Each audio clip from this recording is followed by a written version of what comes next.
Hey, what's up, battery? How you doing?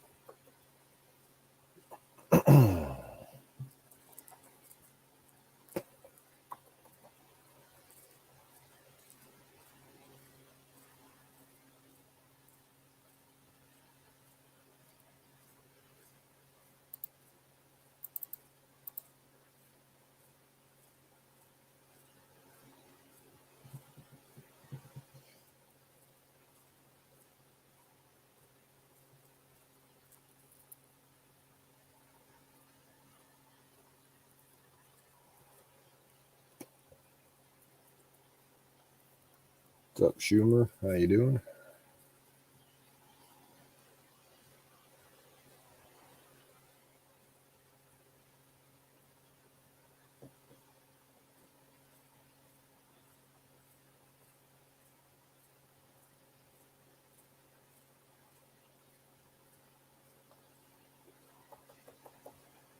Yeah, it's kind of a long day here too. Long and fucking boring. And cold. We got fucking snow last night.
Hey guys, I gotta jump off for a couple minutes. My dinner's cooking downstairs and I gotta go check on it. So I'm gonna hop out, chat amongst yourselves.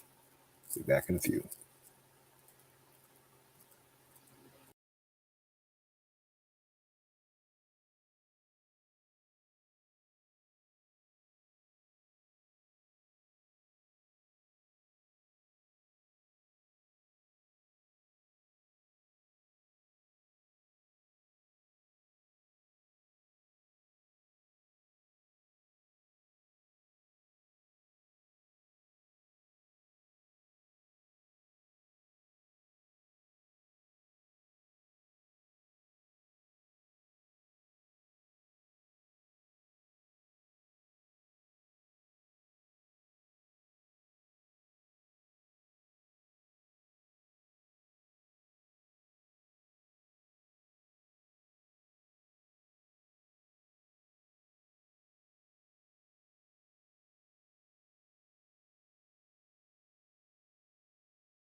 All right.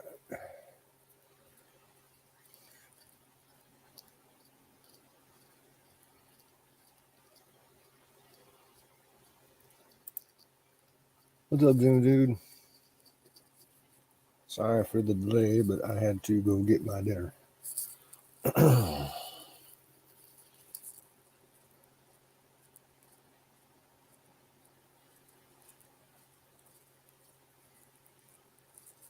Hey, Kimmy. How you doing?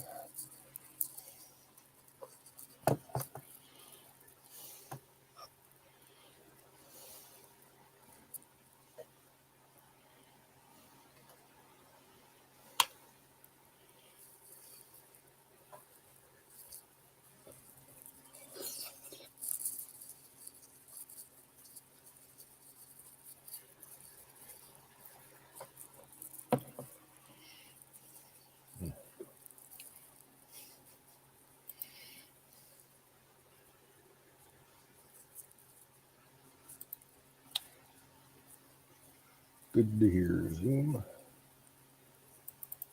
Today was not so nice up here in Ohio. Because we got fucking snow. Again. Did you get the snow too, Kimmy?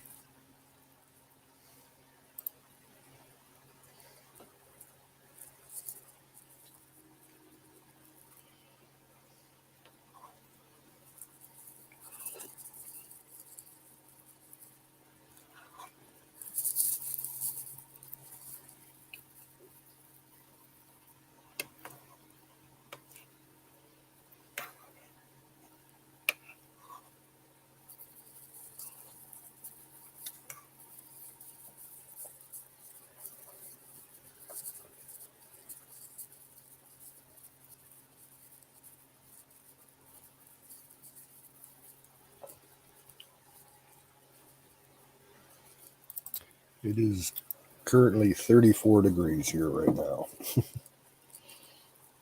Tomorrow it might warm up into the mid 40s.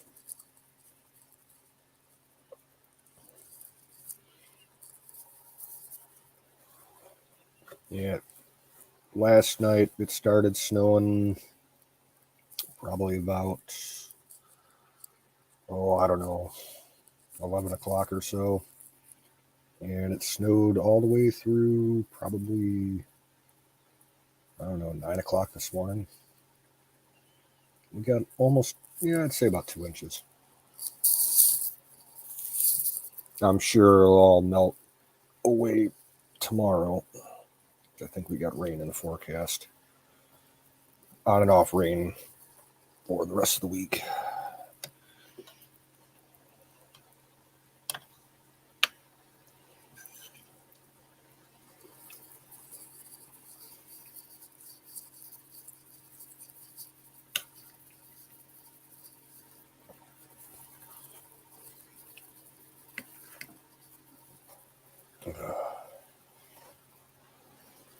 Yeah, he was saying, saw the title of his stream, it said back to the freezer or some shit like that. So I kind of figured he'd get it too, because what usually hits me hits him about 3 or 4 hours later.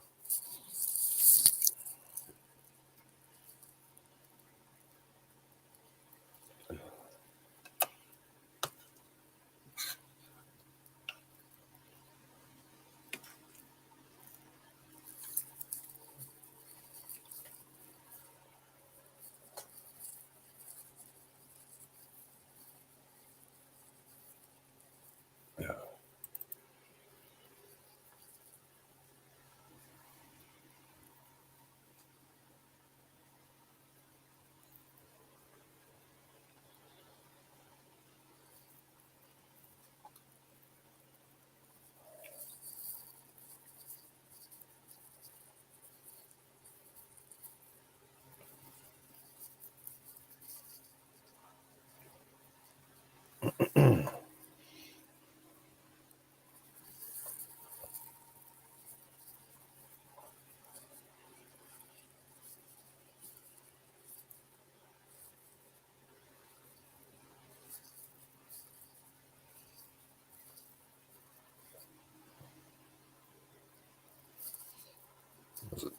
Gold or silver battery?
That's kind of cool.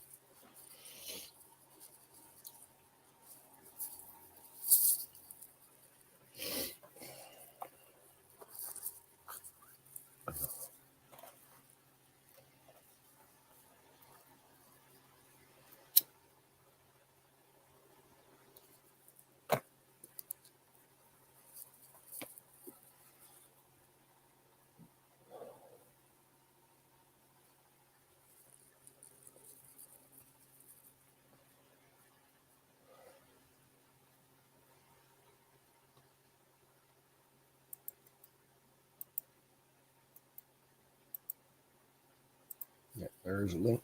Anybody wants to come up? Oh,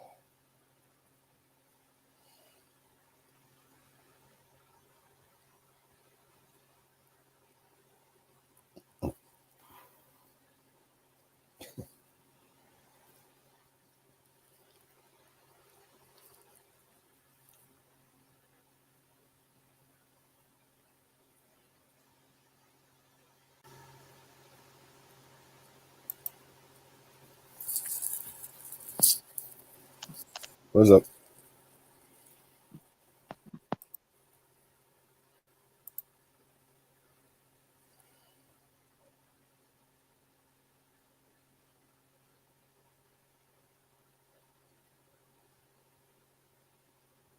And it's a proof, colorized proof.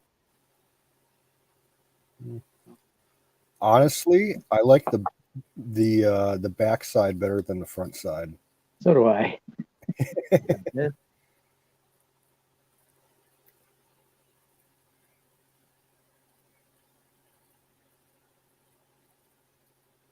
back yet.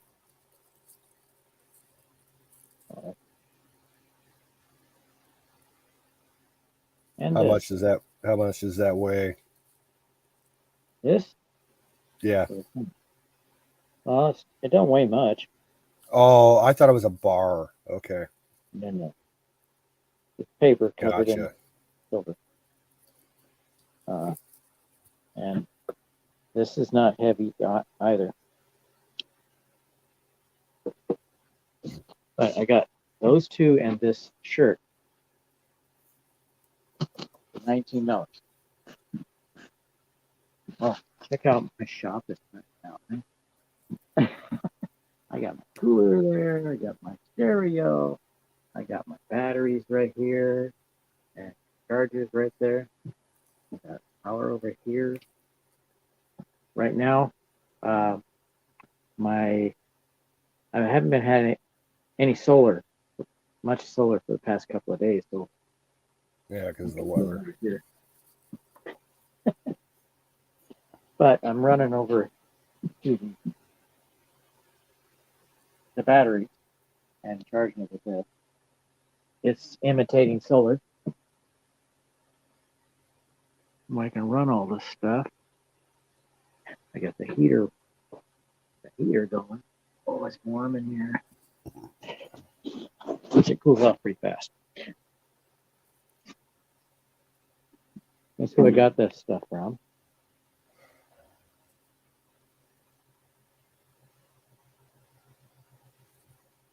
Oh, 15% off. But I really need to shop from Michelle's channel. I told her I would, and I haven't done it yet. Terrible person.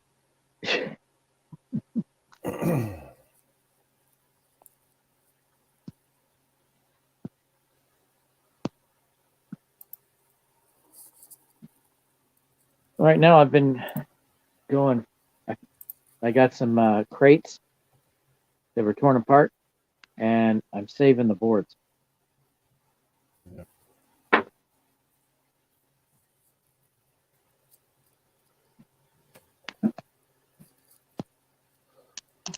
Since I haven't been getting any sun, there's my solar panel. Yeah, I've taken the nails out of it.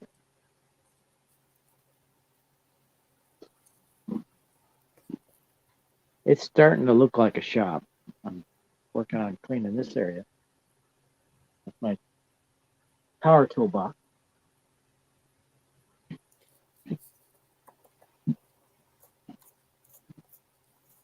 Ooh, what's this? Absolutely. Grapefruit? Yep. I haven't tried it yet. And I got I would. I'm not big into flavored vodkas all that much. Grapefruit, yeah, I would give that a try. I actually like the black cherry. I can add it to regular cola, and I got black cherry cola. If I want something alcoholic with like different fruit flavors, I'd rather drink rum. But vodka, I'll mix it with orange juice to make a screwdriver. But if you use orange flavored vodka, it's like just a little too strong. Yeah, Cruzan. Yeah, we sold that at my store. Oh, that stuff's good. I think I may still have half a bottle of it left in my freezer. I got to go get some more. That one's empty. You see here, my power wall is starting to develop. I got they're too deep, so I got 1, 2, 3, 6, and I'm gonna go up there. I should have about 18. Now, do those generate a lot of heat? No, they haven't been hot at all. Okay. Of course, I really haven't been drawing a lot of power from them either because the cables are too small. If I try to draw some power out of there, the inverter shuts off because, hey, there's not enough power. Yeah. You know what I would recommend for you, dude? Just to be on the safe side, I hope you got a fire extinguisher in there. I don't right now. But these won't catch fire that much. Well, just saying. Always best to keep a fire extinguisher around that kind of shit. Well, those batteries there's never been a case of them catching fire, but you never know. Yeah. If they're made in China, I wouldn't trust them. They're not. No, I have 4 Chinese batteries. It said 8,000 milliamp hours, and I got 3, if I'm lucky. Well, I got 3 the first time, then 2 the second time. Like, man, I lost a whole amp hour. Just 2 cycles.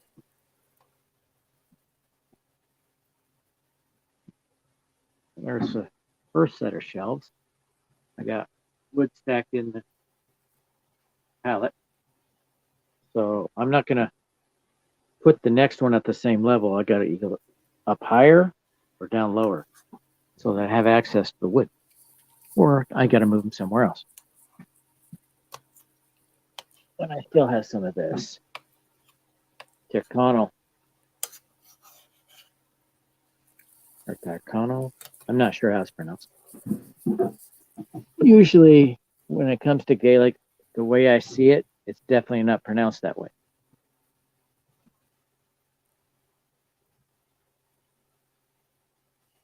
Well, starting to look like a shed here. The shop.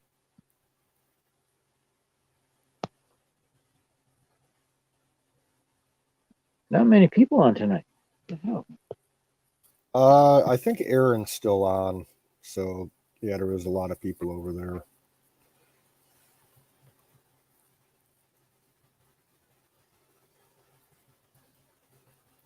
Spinog on Twitch? The heck is Spinog? I don't have my glasses, so I'm probably reading it wrong.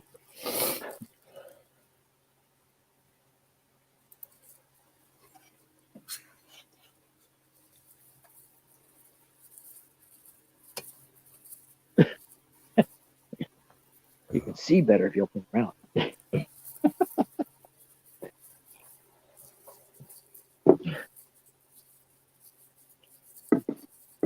Starting to get stuff organized down here. I'm clearing out the other shed.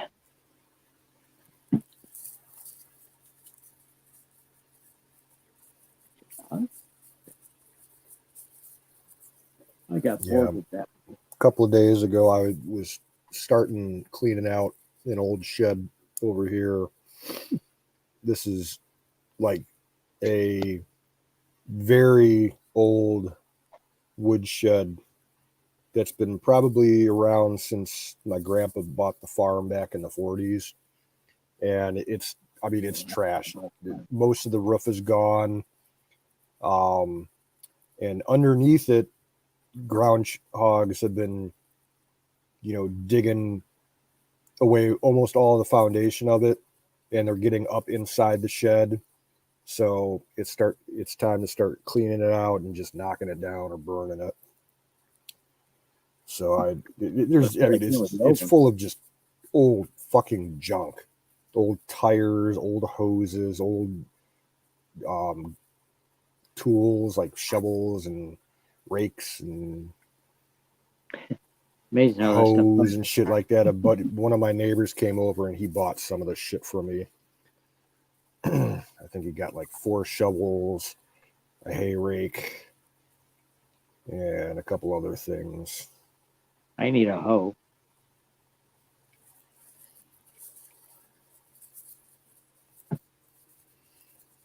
I've been checking grocery outlets. They usually have good deals on garden utensils.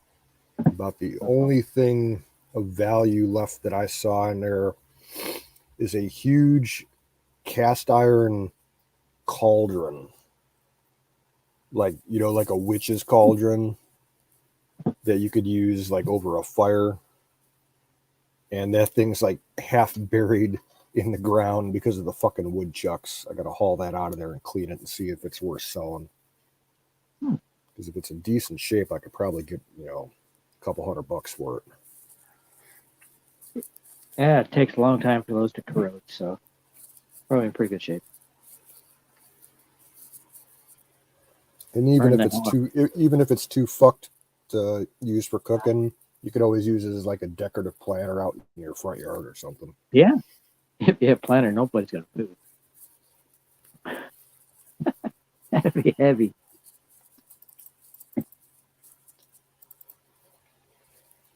Well, yesterday I started making all that stuff on the walls, cutting that wood right here that I showed you from off the crates.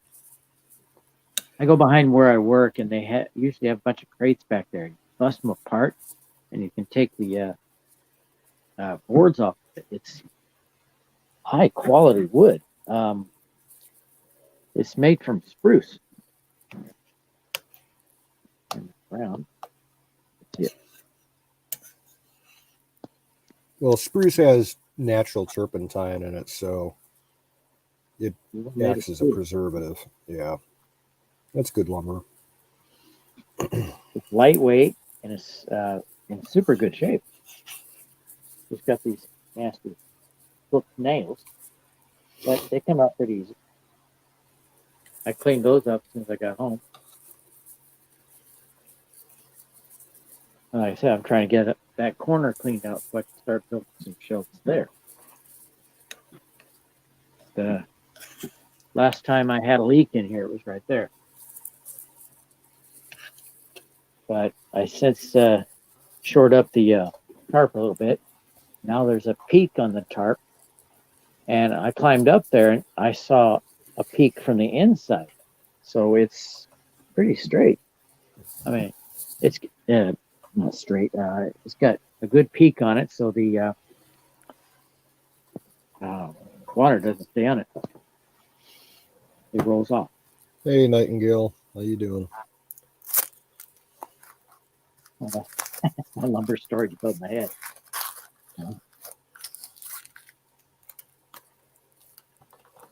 I still got two 2x4s. Oh, gosh, full size. I've lost all my sawzall blades. I wonder where I lost them. I got one left. So not really all.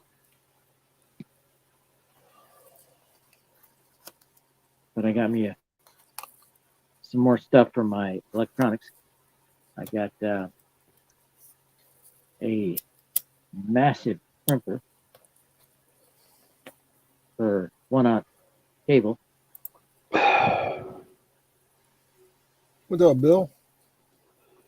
Hey, How's I it got to going? figure out a way to connect the battery to the inverter with a bigger cable. where's Wizard? Hasn't shown up yet.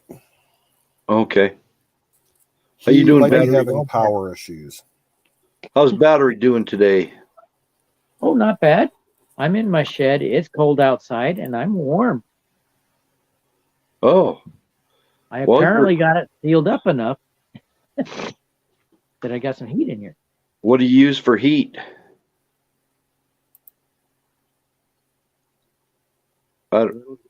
I can't tell what that is. There. I'll turn the camera around again. I can see what I'm pointing it at. Kind of look like a metal detector.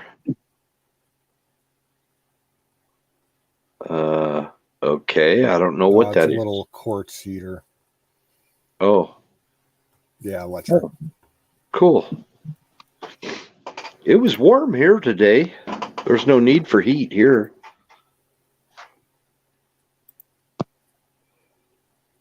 Yeah, I got my electric heater going because it is cold today. It's just above freezing. We got snow last night. Oh, wow. You got to be kidding me. Oh, Putting this thing together. 2 inches.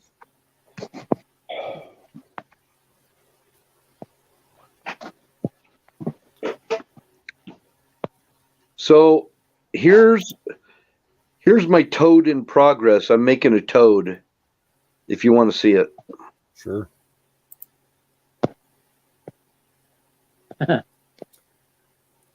It looks more like a frog than a toad. I don't know. It's lumpy like a toad. I looked up a common toad from around here, and Ah, okay. it's Makes sense. Around here, toads are all brown. Oh, okay. Well, no, I really kind of I don't know. It might be between a toad and a frog, but it's all that green and everything. It's got a lot more green than a typical toad does.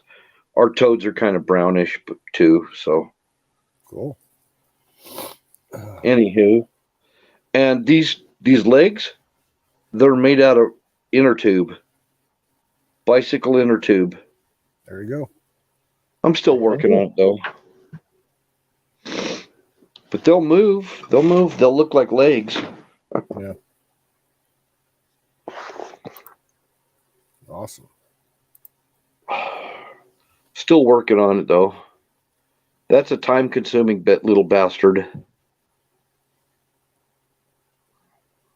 And the eyes, you saw the eyes. I mean, Yeah. I got the eyes to pretty close to what a real toad eyes look like.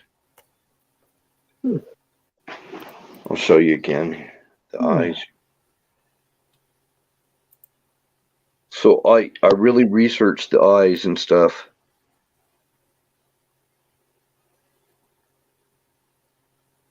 Nice. And then those white streaks that are down it, that's what our common toads have. The bright green that you see in between the spots, that's not what our toads look like. But you know what? I'm trying to make it so it'll catch fish. So that's the thing. There you go. I think it'll freak out a freaking fish if they see it when it's done. Yeah. I bet you if you use it around here, you can catch a real nice largemouth bass. Yeah. Or a pike.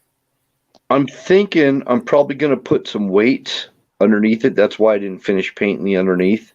Mm-hmm. I'm going to, so that it stays the way it's supposed to be. So it lands belly down, you know? Yeah.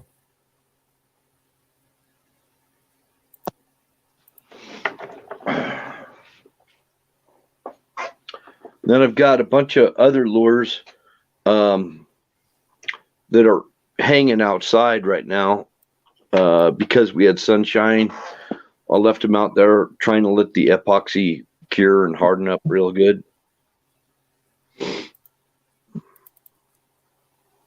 I don't know what I'm doing. Nobody taught me how to do this, so. Hey. Trial and error. Yep. Nothing wrong with that. Yeah, I'm trying to make a professional as best I can, but nobody showed me.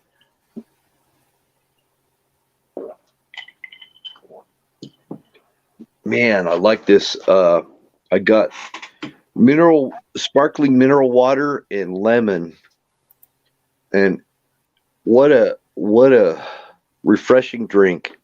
I haven't had mineral water in ages. Never really cared for it. Well, I put fresh squeezed lemon in it, you know, in the mineral water with ice, and it's pretty good.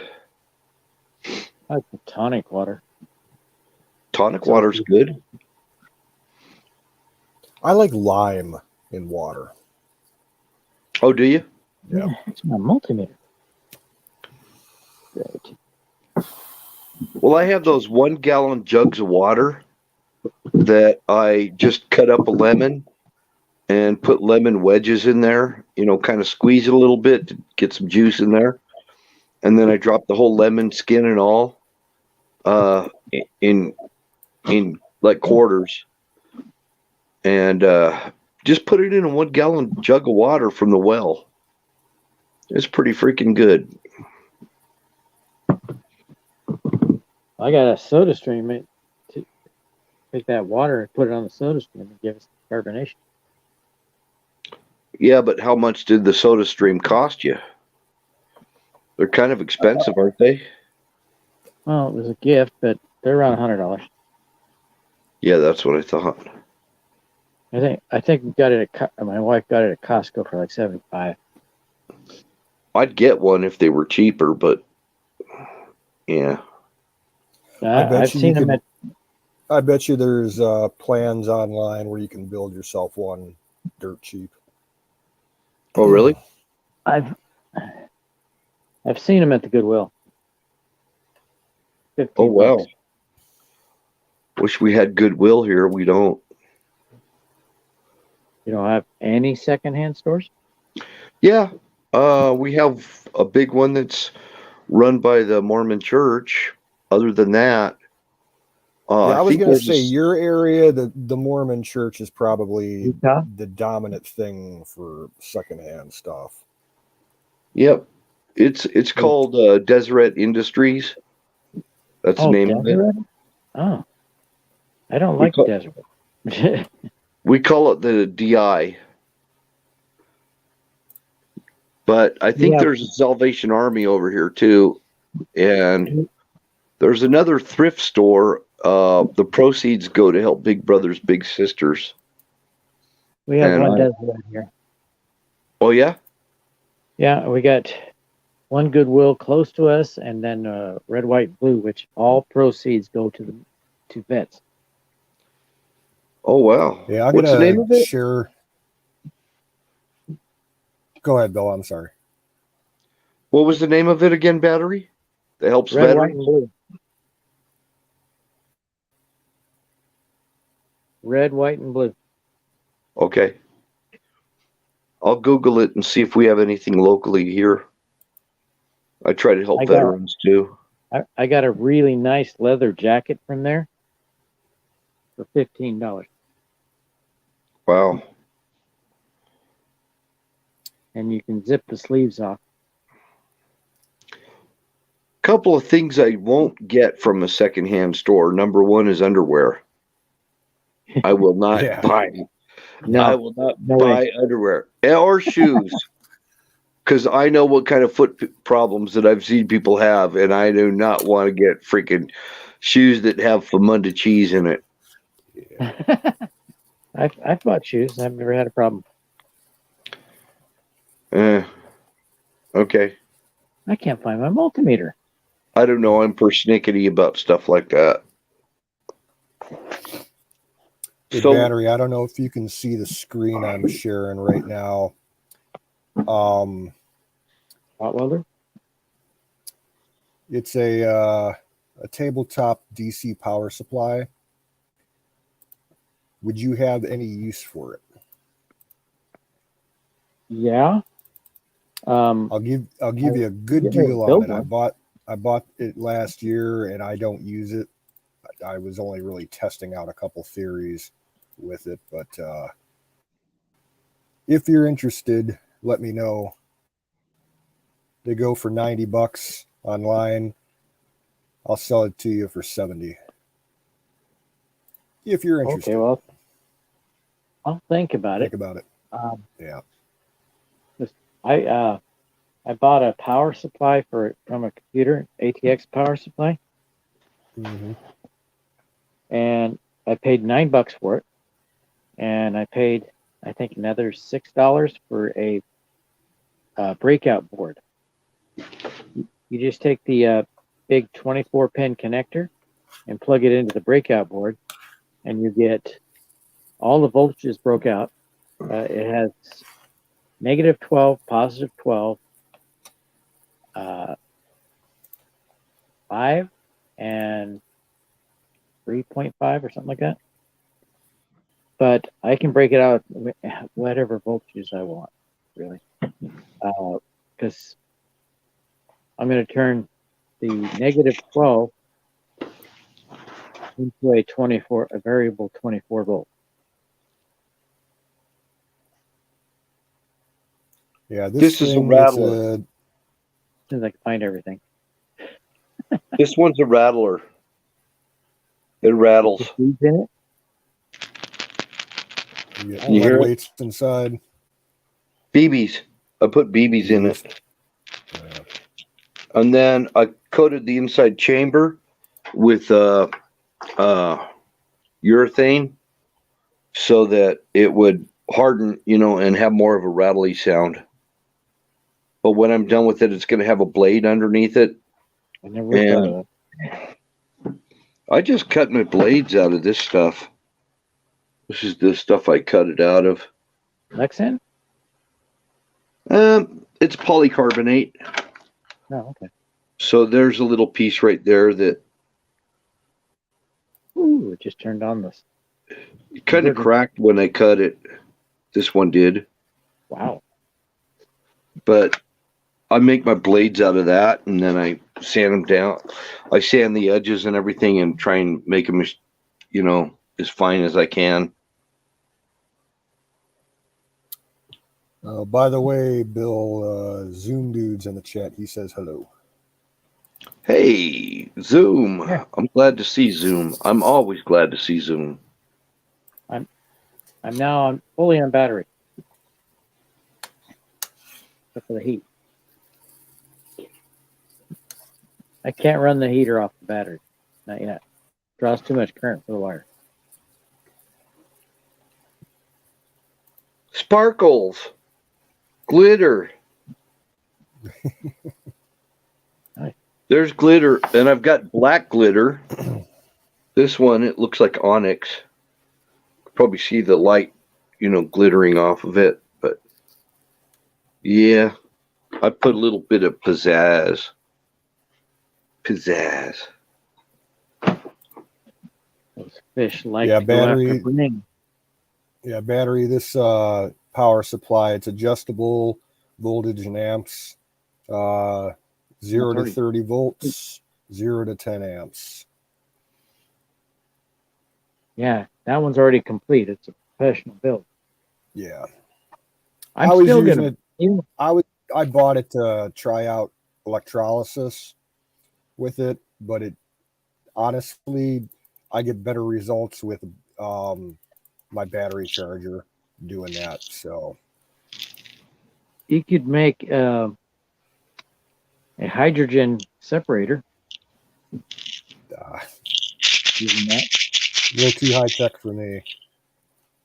It's This thing even has a USB port on it.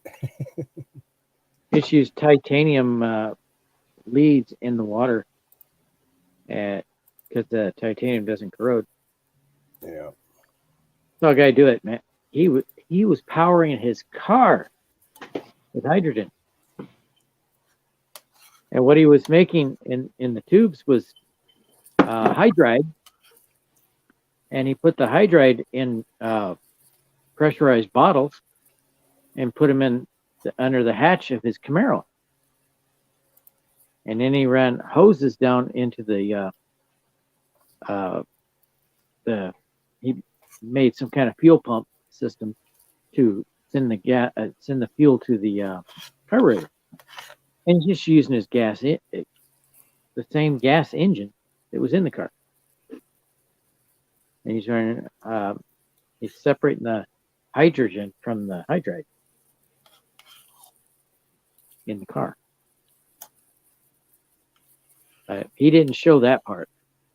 He just showed how he got the. Oh yeah, with the tubes, he's showing how he got the hydrogen out of it.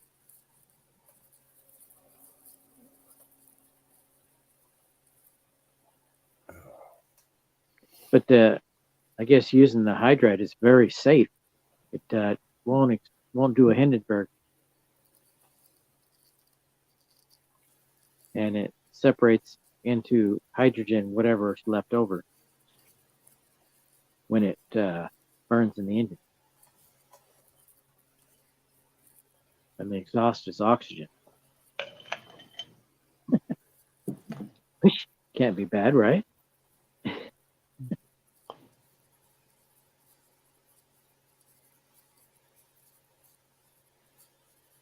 But what he used to separate it, you can't buy. You have to build it, because it is used in radioactive high explosive. Oh, wow. Nuclear bomb. So you can't buy it.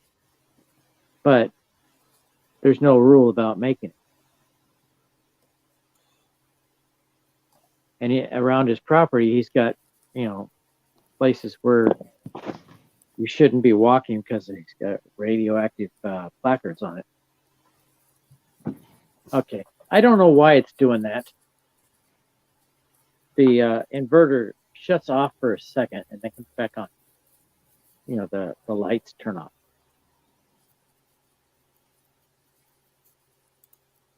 They come right back on. Off for about a second.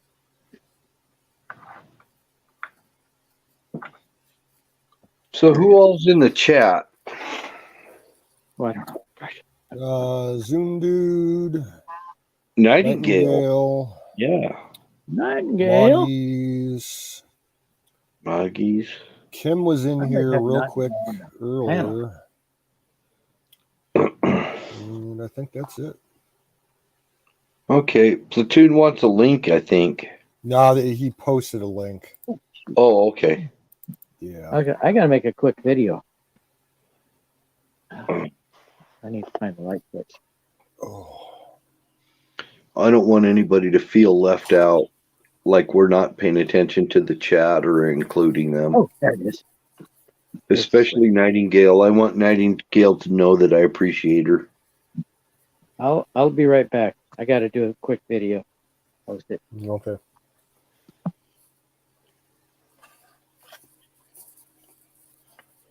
So I have officially been elected as mayor of Peckerwood Heights, Mississippi. Congratulations. Hey, thank you. We all got to start somewhere, right? Yeah, there's Ragged Coin. Shadow Man. Shadow Man. I think everything Raggy. just shut down, so we'll be getting the raid.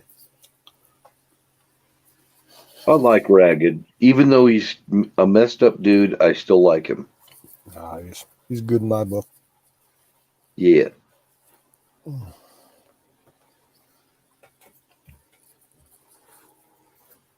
Oh. He actually cracks me up. I just finished my supper. Ugh. Glad I stopped when I did. I don't want to get too full.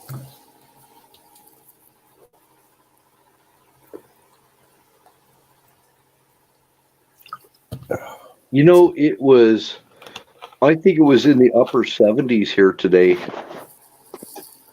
It's probably a sign that something's getting ready to roll in and freaking dust us again with snow.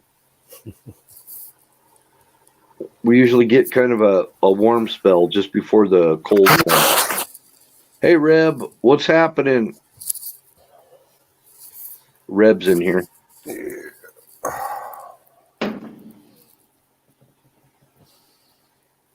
I think Platoon is kind of a rebel too. Oh yeah. He's got that rebel thing going on. I bet he's got the stars and bars on something that he owns. I'm thinking so. That's what I ought to do. I ought to do a lure that's got the stars and bars on it. See if it'll catch some fish. I bet it will.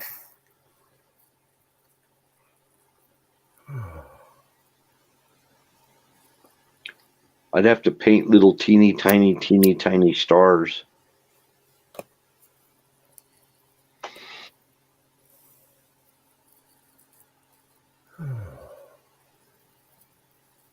I'll call it Zoom bait. That's what I'll name lure. That name's already taken. Zoom Bait is an actual fishing lure company. Oh, really? I didn't know that. It's a bait company and they're called Zoom.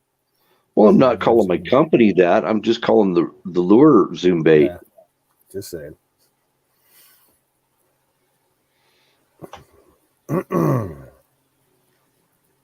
So paint doesn't really stick too good to rubber. I know it doesn't.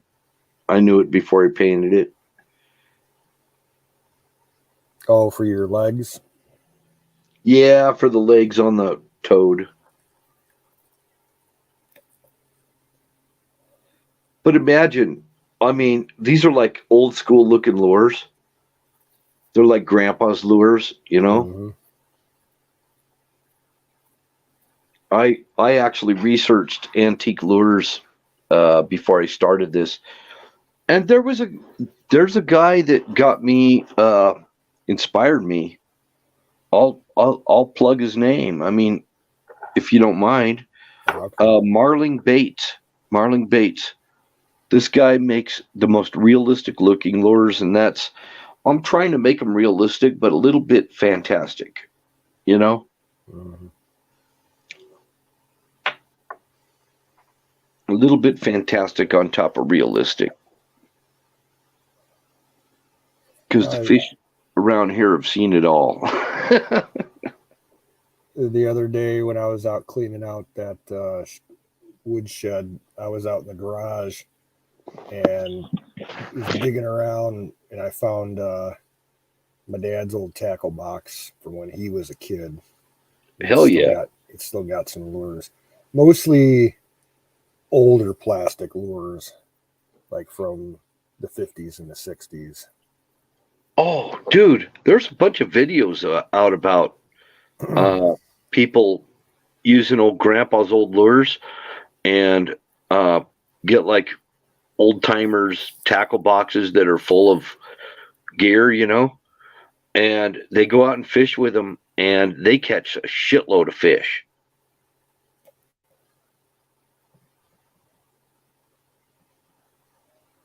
Yeah, there's a bunch of metal spinners and like some old plastic crankbaits, pop bowls. Found his old fillet knife. I gotta clean that thing up. It might be worth some money. It's got a leather handle. I wonder if it's a leather handle. Okay. Yeah. Wow. Like the old fashioned, like what the original K-bar knives, the handles were made out of, kind of like that style. Yeah. Some of the antique lures are expensive, and some of them sell for over $200, maybe even more. So it's beginning to get popular again.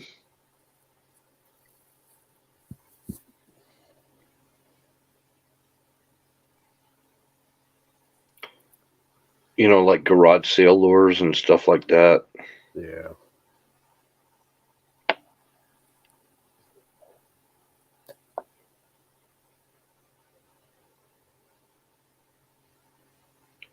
Yeah, the pond that we have here, it's got nothing but bluegill in it. So all you need for bluegill is just a hook and a worm. I'll tell you one thing, I think we're about done with the cheap Chinese shit. Americans do everything better. Oh yeah. Ragged wants to know if you can fly fish. I am a fly fisherman. I started out that way, yes, sir. Yeah. And I started out fly fishing with old-timey gear, like split bamboo fly rod with automatic reel made by Pfluger. Yep, I started out that way, and I used to tie my own flies. And what I would do a lot of times is cut open the fish's belly, because I'm going to cook them anyway, only the ones I'm going to cook. And I cut open their belly and see what's inside their stomach. Yeah, and that would give me what they're biting at. Yep. Exactly. That's only the fish that I was going to keep, Yeah. Because I'm not totally into hooking them and cooking them. No, it's the same thing with hunting and trapping. Around here, a lot of the varmint hunters, going after fox and coyote and stuff. If they shoot one or trap one, they'll open up the stomach and see what they've been eating. Yep. Whether it's cats or rabbits or whatnot. We have native trout here that were native before anybody even settled this area. And they were cutthroat. It was a type of cutthroat trout called Bonneville cutthroat. Well, they got close to extinction. And every time I catch a cutthroat, I throw them back because I want them to propagate.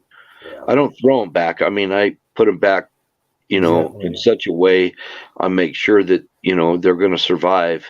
Yeah. Start, letting the water go through their gills and everything, and maybe work them back and forth until they start moving, Sometimes you hook them kind of deep, and I don't like to use deep setting hooks. I try to mouth hook them if I can. Yeah, around here, we get trout, mostly rainbow. Yeah.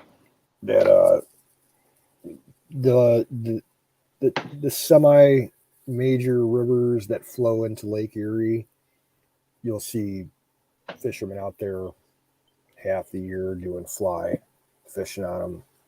I've only tried fly fishing once, and I gave up after half an hour because I just couldn't master the, the technique of whipping the string around and all that shit. Like, nope, I'm gonna switch to my bait caster. Well, for a real long time, they really didn't figure out what made a trout's meat turn that pinkish color, like salmon.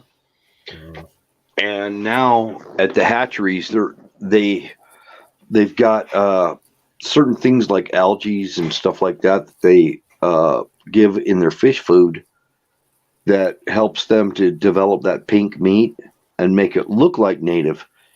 But a native trout, I could tell a native when I see it. And we have rainbows here that are native. They're yeah, they're not really truly native, but they're native. And what it is, you could tell if they've spawned and stuff because they'll have a beak on them, and the other trout don't. They have more of a rounded nose, yeah. and they're rainbows, but the native rainbows will have kind of a beak. The males will, and the females a little bit too. Not as much as the males though. I think the only we got rainbows and steelhead. I think Oh, that's all we have for trout out here in Ohio. steelhead rock, man! You got steelhead there? Yeah. They come up through the Great Lakes or what? Probably. Yeah, because you get where everything's connected. From Lake Superior through the whole chain of the Great Lakes and uh, down to the St. Lawrence. Oh wow.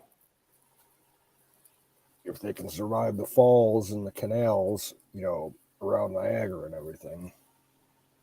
Yeah.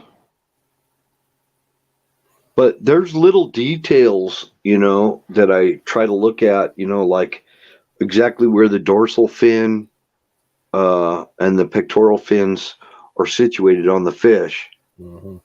to make them as close to the real fish as I can. The colors are not that important. It's the shape. Yeah. That's what triggers a strike. You could throw crazy colors on a lure, but the shape is what they're looking uh, at least on trout. And colors for kokanee salmon, which is a landlocked salmon, they love pink and white.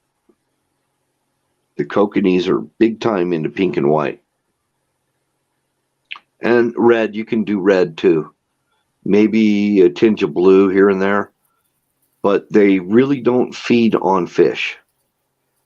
They're kind of and they're awesome tasting fish. I mean, they're every bit as good as any salmon out of the ocean or whatever. Real orange meat, and they're planting them here. They're planting kokanees here. So I I have full intentions of going after kokanees. They're landlocked salmon that originated out of Washington State, and a lot of big lakes and stuff are starting to plant them all over the country. You might be seeing them in Ohio any sometime soon. They're fun game fish, and they help get rid of chubs and a lot of unwanted fish. Well, we got that problem with the Asiatic carp that have been working their way, up the Mississippi and everything, and trying to get the biologists out here have already found the carp DNA in water samples in Lake Erie and in some of the tributaries. Oh, And Asian carp. yeah, Ooh, carp DNA. You mean like from maybe waste or whatever? well, no, like in habitats where the carp are already established, Okay. fish die naturally, in the water, so their DNA gets into the water, and the biologists have ways of, testing the water to find, species specific DNA. I understand.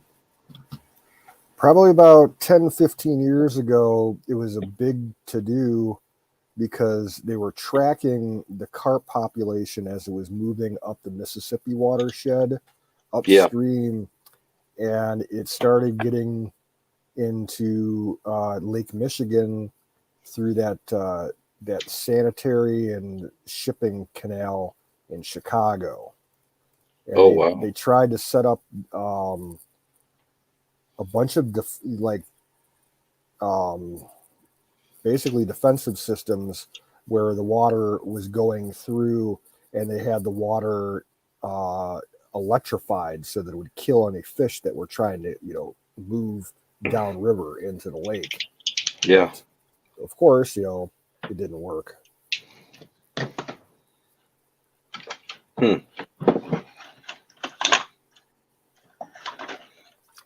Yeah, what probably happened was just like the zebra mussel scare back in the 70s and the 80s. It probably spread because of ships and barges. Bilge water. Bilge water coming out, and because that's how it happened with the zebra mussels. They were a European species, and all the cargo ships that came through the Great Lakes, they dumped the ballast and everything illegally into the lake, and 5 years later, all you saw on the beaches were fucking zebra mussels. It took them we've got decades to fix it. We've got them here. They infected Lake Powell and Lake Mead, and the problem with zebra mussels is they actually get into the hydroelectric plants. Yep. And they bugger it up. Same thing here with the we have some coal fired electric plants still here along the lake shore, and they have the hot water discharge that goes into the lake. All those the piping and everything would get completely encrusted and back up their systems. And same with like the freshwater intakes in the lake that provide drinking water to Cleveland. They kept getting fucked up, completely clogged with these fucking mussels. Oh wow! Excuse me. What's up, Wiz? That was a humdinger of a belch. Dr. Pepper belch. That was a belch that people in Wisconsin would be proud of. What's this about clogging pipes with your muscle? Not my muscles. Zebra mussels. Aquatic mussels. Aquatic mussels. Oh, okay. We're not talking about your main mussel in the middle there. Oh, I was like, but yeah. Nah, man, that's some funny shit. But yeah, how you guys doing? Terrible. Absolutely terrible. Really? I got a new rooster. I got a Barred Rock rooster. You got a big new cock. Yeah. Wasn't gonna say it, but yeah. Oh man, yeah. What kind is it? It's Barred Rock. Okay. Barred Rock rooster. The hens are still being grown, but yeah, I traded that chicken tractor for a dozen hens and a rooster, so gave me the rooster. Hey, I got to ask you, what do you think about Wizard? What do you think about bantams? Well, 'Cause Bantams is a age class of chickens. Bantam really isn't a breed that I'm aware of. Because I can get bantams. Well, as far as I understand, Bantams are just young chickens that don't need heat lamps. Oh. Okay. Um, I thought it was a breed. I may be wrong, but I don't know. Because they had some bantam roosters for sale down the road here. Oh yeah. Yeah. Bantam Nice. roosters and bantam hens. Hey, Nightingale. What's up, Zoom? Yep, Ranger's doing great. He's been out hunting. Missed Wiz's new clock. Oh, cock. Do they even have chickens in England? Ragged? Oh yeah, lots of chickens. They eat chicken here? Lots of old heirloom breeds. I didn't That's know where the English ate chicken. Where a lot of the original American breeds, back in the 1700s, came from British stock. Oh, really? Uh-huh. Especially the Plymouth, like what Wizard is saying, the Barred Rock. That's basically a subspecies of the Plymouth chickens. Those originated in England. Yeah, in fact, they're called Plymouth Barred Rocks. Yeah. Okay. Just wondering. Ragged says, no, we still have dinosaurs. I didn't know. I don't know what they eat over there in England. They still eat chicken. I mean, I don't think there was a single place that I went that didn't have chicken. And I've been to I thought Spain. in I've been England they to just ate Portugal. fish and chips. I've been to the Germans eat chicken, the French, Netherlands, all that stuff, Denmark, England. Yeah, all those places. Even they even had chicken in Greece and Italy. I never went to England. I thought they just ate fish and chips all the time. I will, Nightingale. Rock on.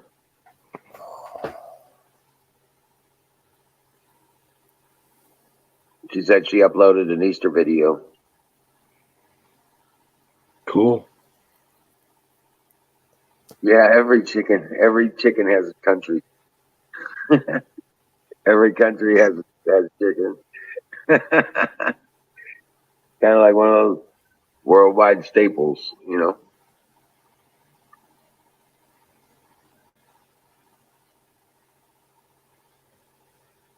But yeah, this now, but he swatched me out of one of my black males rabbits and for a gray one.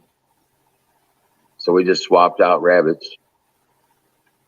Now I've got a black, a gray, a silver gray, and a white one, and a brindle. So I need to build another buck cage. Because I heard chickens originated in Southeast Asia. I don't know where they originated from, dude. I have no clue.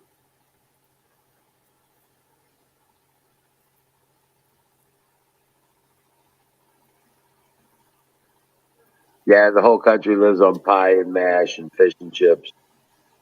They're great.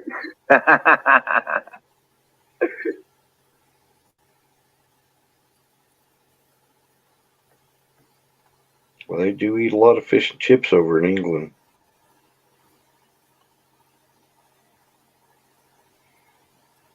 Gedden says the fish and chips in the UK are not as so good as they used to be. Really? I suppose it's kind of like a geographical thing. I'm sure there's places where you can get excellent fish and chips. It's just hit and miss, like anything. I think I could live on English fish and chips, actually. Yeah. I'd was go for good stuff. chicken and chips. I ain't much into fish. Right. No, the fish and chips were good when I was there. You stop at any hole in the wall place serving fish and chips, man. The pubs and stuff like that.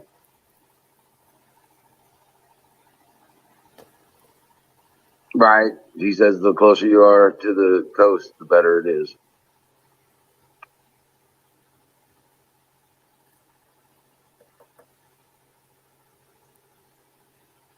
I wonder if But they have yeah, good fish over there in Holland. I bet they have great. I bet it's good. Yeah.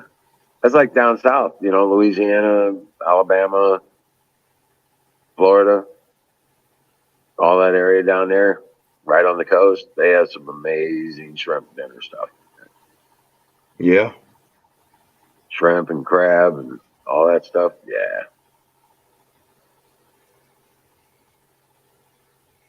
Yeah, if I was suddenly all the meat disappeared, as long as I had fish, I'd be okay. Hey, Muggies, welcome in. I think I could make it as long as I had fish. I could switch over to fish and not miss a beat. Oh, yeah. That would be a hard transition for me. Right. For somebody who doesn't like fish, right? Yeah. Yeah, it would be difficult for me too after a while.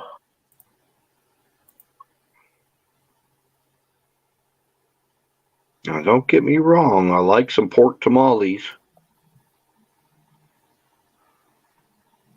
I've had tamales made with chicken, beef, and everything else, and pork is my favorite tamale. Oh, yeah. I love pork tamales, yeah. They are A1. They're the bestest. Right.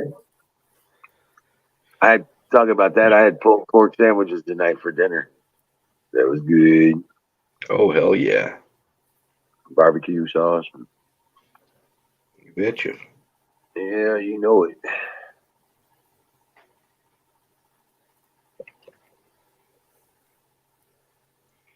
It's a good pork chili verde. Pork stew. I haven't made that in a while. I could do that. Yep, I'll do that. I like lamb stew better. That's I don't what know. we don't get over here is really expensive, and it hasn't been around in too many of the markets. Is lamb. The mutton is like disappeared almost. I think it's moved up further north than you. It's all up like in Montana and Wyoming.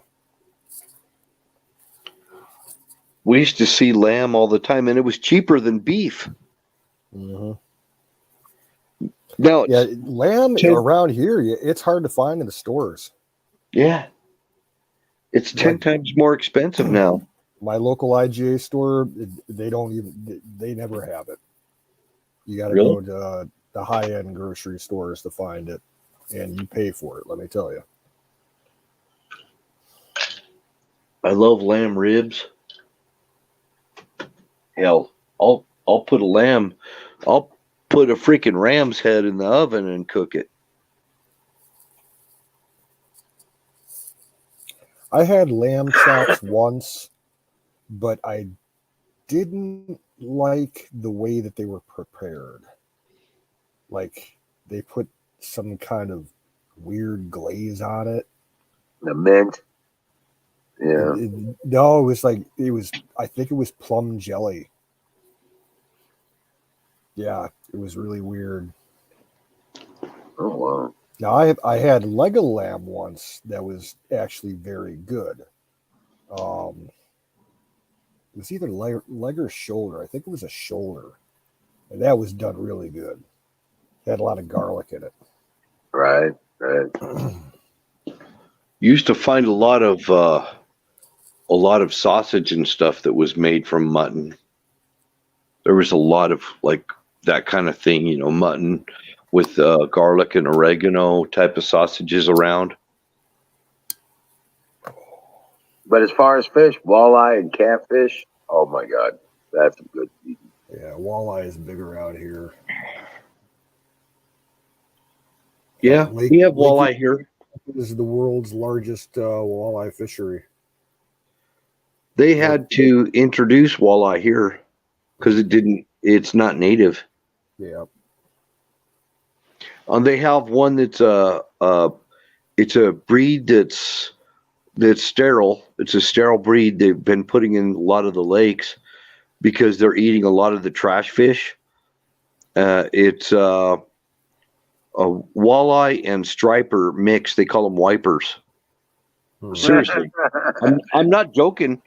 No, they call them wipers, and they're actually delicious. Oh yeah, they're good eating fish, but they're a hybrid.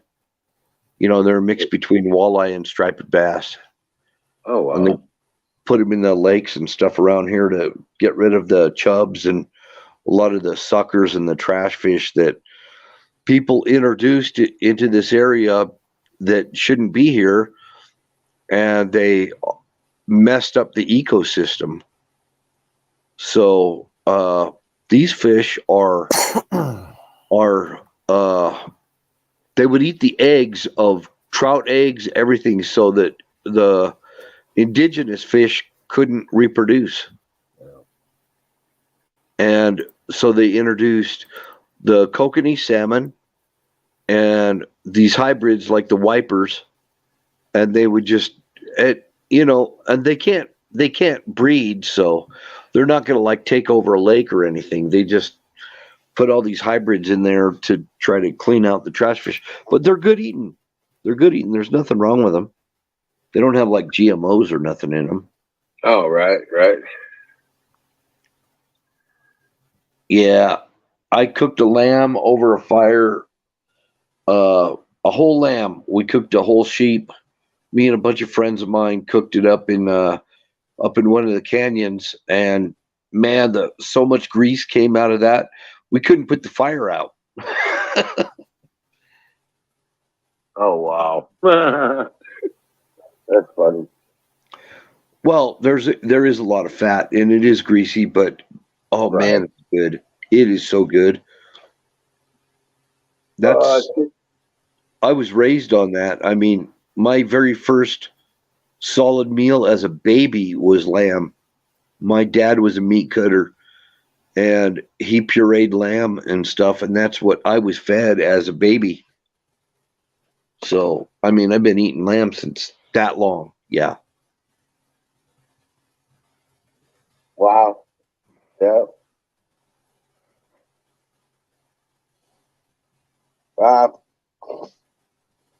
One of the reasons I was so late to come into the show is I had to bring in all the starch. It's supposed to get down to 29 degrees tonight. Yeah, I kind of figured you were conserving your power tonight. Well, I had to bring in the starch because it's potential freeze, So I wanted to get them out of there, make sure they don't get frosted. Wow. Yeah. That's weird. When it's freezing here, it's warm there, and when it's warm there, it's freezing here. Well, you're about 2 days ahead of us. Well, I don't know. I mean, you get weird jet streams that come from all different directions, different than us. But yeah, when it comes from you guys, it's about 2 days worth of weather. 2 days and then it's here. Everything we get comes off of the Pacific somehow. It all comes out of the Pacific. Yep. If it's not an Arctic blast out of Alaska, it's coming up out of San Diego, California, or somewhere. Right.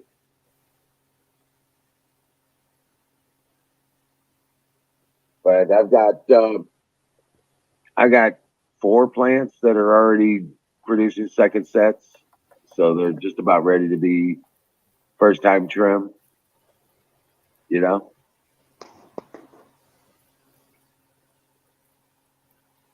And then I'm going to take those and set those in soil. See if I can't get them to root up.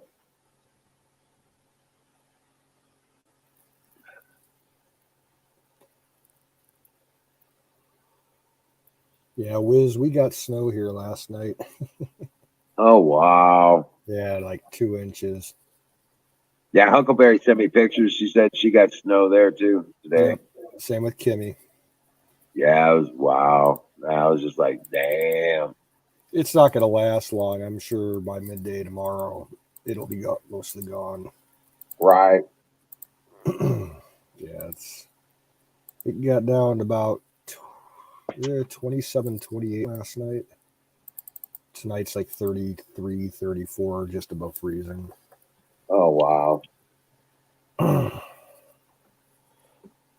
So Ohio can get weather out of Canada or from the East Coast or West In Coast. every or anywhere. direction. Yep. Yep.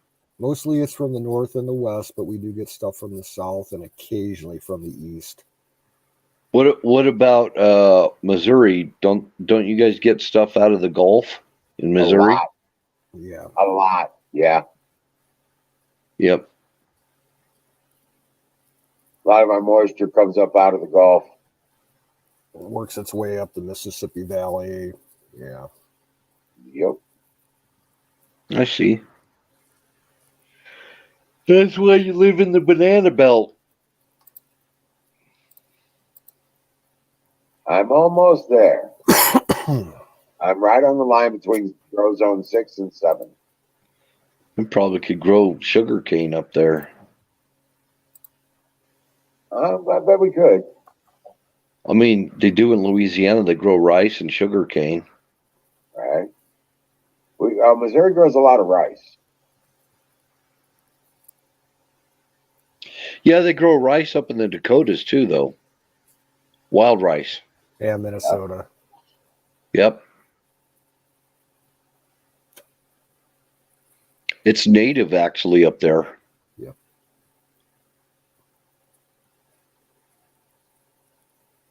Really healthy type of rice. We still have areas up here that grow sorghum. That's, our version of cane sugar. Now, I know for a fact that Ohio used to be notorious for growing sugar beets. Yeah, to some extent it still is. It's not as big as it used to be, because a lot of the acreage is being. I know. There's more profit in growing soy and corn. There's more profit in making high fructose corn sweetener. Yep. And Well, sugar beets is actually, so much healthier. if you break down the corn that they grow in Ohio, if you break down what its end use is for, the highest percentage is ethanol, for gasoline additive, and then you get corn for silage for cows. Well, ethanol has to have a high sugar content type of corn. Yeah. To make your ethanol. Because there's corn out there that is low in sugar. Yeah, there's all kinds of, they call it super sweet, SH2 enhanced sugar corn, and some of it is they modified it for actual sweet corn for human consumption, for really good, super sweet corn on the cob, but a lot of it they've developed it for dent corn, silage corn. And then there's low sugar oil corn. I think that's more out west, like in Iowa and stuff. Yeah, they grow an oil corn. But the ethanol is going to be a sugar corn.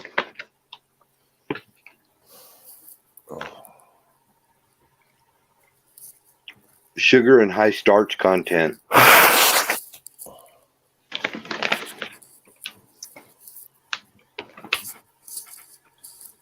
same corn that you want to make corn mash with.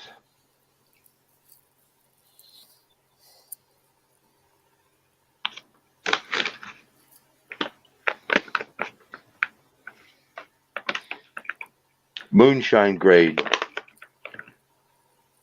Yeah, there are people here in Ohio that partake in that.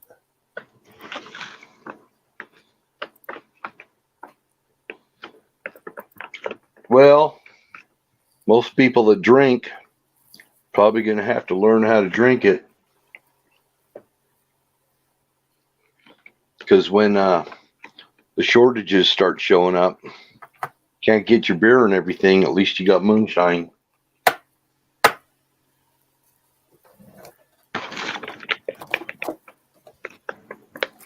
Probably run your car on moonshine.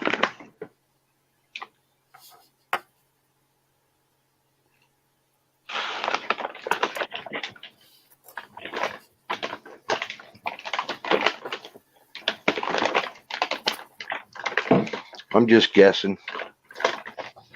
That reminds me of that scene from Back to the Future 3 when Doc and Marty are back in the Old West.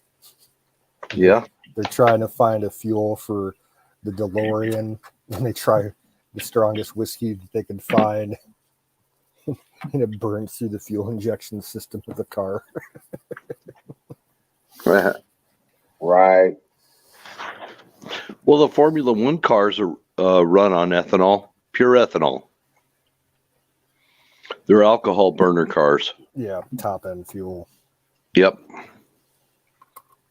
Extremely high octane. So it will burn. It'll burn like a bugger.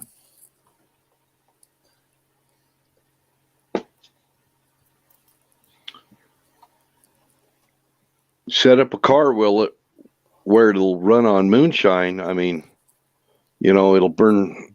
It's such high octane. I mean, they add it to increase the octane. So like your 80, 90 some odd percent gasoline is got a high percentage of ethanol octane in it. Didn't used to be that way. Right.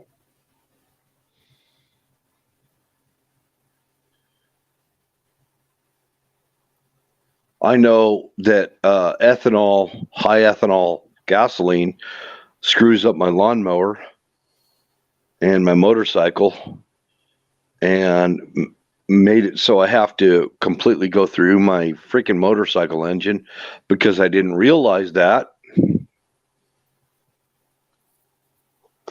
So yeah, your whole fuel system has to be purged, because it'll leave these white crusty deposits, ethanol, gasoline, in your fuel system, even on your spark plugs. Oh, wow. Yeah. So we actually sell what they call it clear gas here, and it doesn't have any ethanol, and it's like 88% octane, something like that. That's what I put in all small engines nowadays. And if you're gonna run ethanol, get ready to break out the seafoam for your freaking car or your truck, because seafoam will actually purge all the deposits out of your fuel system, including your sensors and everything. Right. I use seafoam. Really great product. Yep.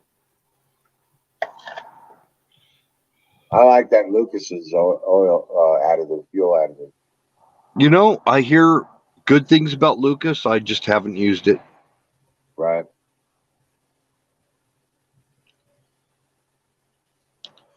Yeah, well, Ragged, your Bentley is probably an alcoholic too.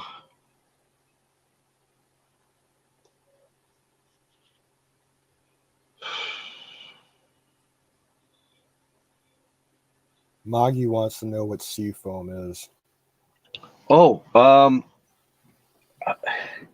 it's a product. It's called Seafoam. Pick it up at AutoZone or whatever. It's in a can.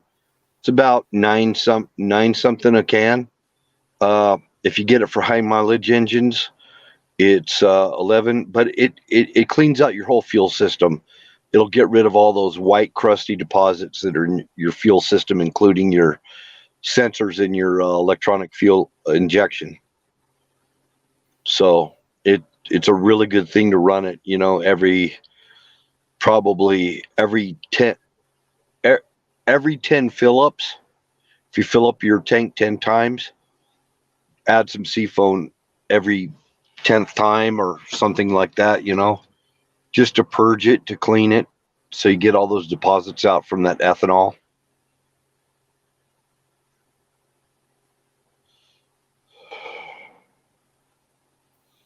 And I didn't, my I was driving a Dodge 89 Dodge Spirit. I was over in Illinois and didn't realize, up here we don't have that high of a percentage of ethanol in our fuel.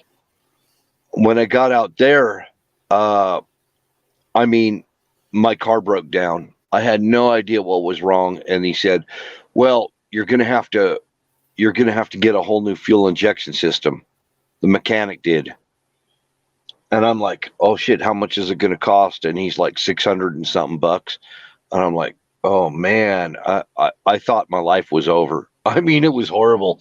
I called up, uh, I called up, uh, it, uh, that auto parts company, not Hemmings. They were in LaSalle, Illinois at the time. And I was in Illinois. Uh, Trying to remember the name of the company. Anyway, they told me this guy. I finally got somebody on the line, and he said, "Put seafoam in your car." I said, "Why?" And he says, "Don't ask me any questions. Don't argue with me or anything. I know you've got all these notions in your mind, but just put seafoam in your car, and it'll fix it." He says, "You're from out west, aren't you?" And I said, "Yeah." "How did you know?" And he said, "Because we've got a higher percentage of ethanol." And he explained it all to me, and on that part of it. And I went and got me a can of seafoam, and it fixed my fuel injection system and that 89 Dodge Spirit. So I wound up having the same problem in my van. I had a 75 Chevy van. I put seafoam in it, and boom. I mean, it was like night and day. Engine ran great, everything. One can of seafoam and a full tank of gas, and it took care of business. So I'm a believer in it. I tried Berryman's, I've tried other brands, and Seafoam is the only one that worked for me. And it was designed for marine engines.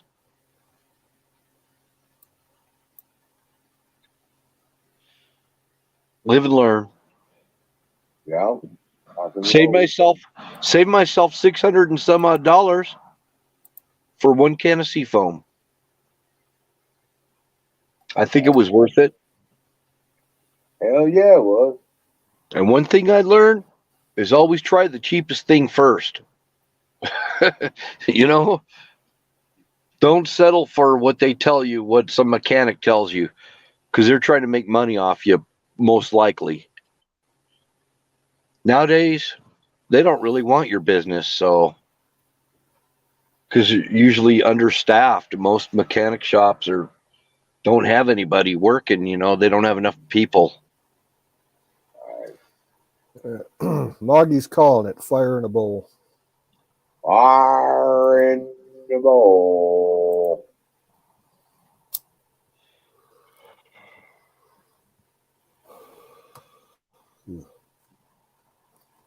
But for roughly about $10, I think it's worth a shot. It's going to make your car run better. Try it. It even made my emissions better. I even got my emissions test with seafoam in the tank, and it still passed with flying colors.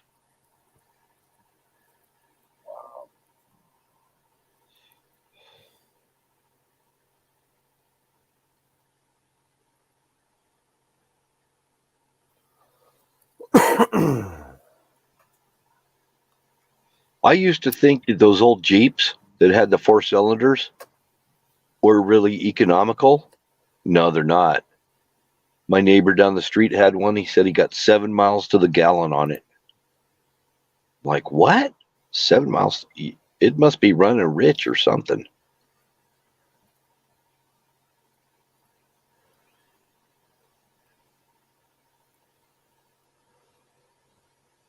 Maybe. I don't know. Anything that gets my gas mileage better, I'm all for it. I seen a video on YouTube earlier that some guy put a lawnmower carburetor on a 302, and it worked.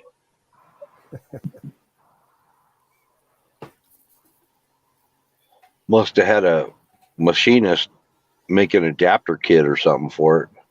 He printed one off on a 3D printer. Oh.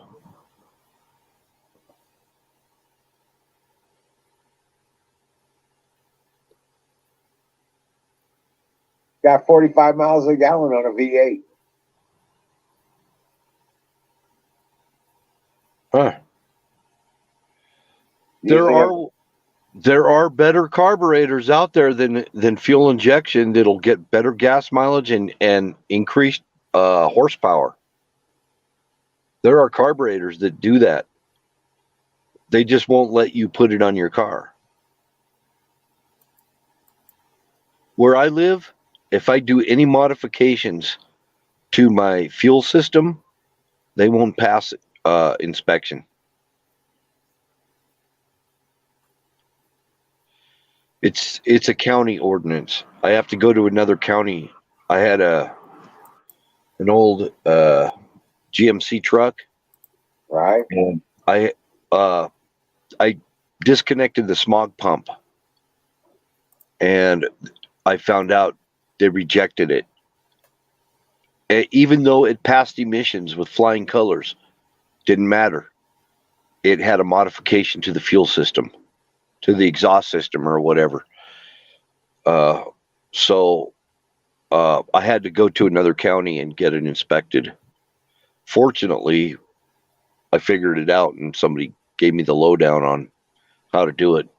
Go to this inspection place down the road and made it pass inspection. But man, I've been through this shit with old cars. Before I bought this one, all I ever drove was jalopies. Right. It's the first new truck I ever bought. I always drove used, where I could pay for it cash. Right. That's the way I am. I'm a cash only guy. Save your pennies and buy your car. Because sometimes you could get I used to be able to get a car with a tax return. You know? Right. Yeah. Get like $1,500-$1,600, whatever, in your tax return, and go down and buy a used car with it that ran. Yeah.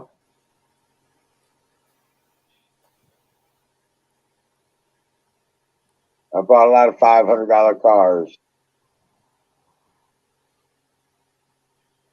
I bought a truck for $1,100, and it ran, and then I wrecked it. It was a 71 Ford pickup, and it ran, and I got in an accident and wrecked it. Oh wow.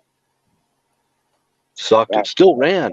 It just it was just dented up really bad. Quarter panel was messed up. The alignment was out and everything. Right. And I missed that truck. I really missed that truck. I missed my 77 Ford and my 71 Ford because, I mean, you could work on it yourself. I could literally, it had a 302 in it, both trucks, and I could stand in the engine compartment on the ground. There was so much room to move around in there.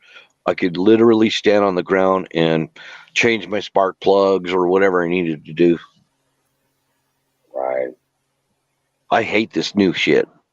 I really do. This truck I've got right now, everything is electronic in it. It's got electronic gas pedal. There's no linkage. So, you know, if you have your gas pedal go out, it costs you hundreds to fix it. You know, I used to be able to, I'd go get a piece of threaded rod and cut it with a hacksaw and make a new freaking linkage. You can't do that now. Not on these cars and trucks. Better off getting an old one and keeping it. But they took them all off the road with that cash for clunkers deal because they didn't want you getting a vehicle that you could fix. And if it's got a frame, you can even straighten the frame. You'll still have a car. Yep. Replace a quarter panel, you know, just remove a bunch of body bolts and put a new quarter panel on. Whatever you got to do. I mean, all the old cars are all fixable. Not this new stuff. And it's intentional.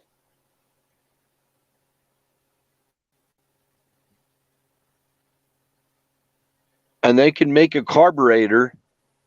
They did in the 1930s. They made a carburetor where it got like 100 miles to the gallon. And they raced them.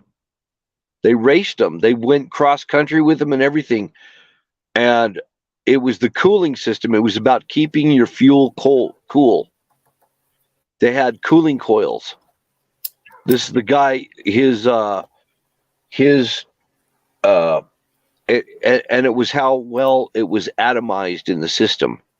So it had atomizers, cooling coils, and it's been taken out of the Library of Congress. You can't even find it now. It's listed, but it's the inventor of it. He disappeared, and the patent diagrams and everything are gone. How do I know? I checked it myself. Right. You can't find it. And the guy locally here who made the hydrogen-powered car, he disappeared. He disappeared. His car disappeared. His family disappeared. Everybody was gone. No more word about him. Another guy in Lakeland, Florida, same thing. He started making a hydrogen-powered car, and he's gone. Nobody knows what happened to him.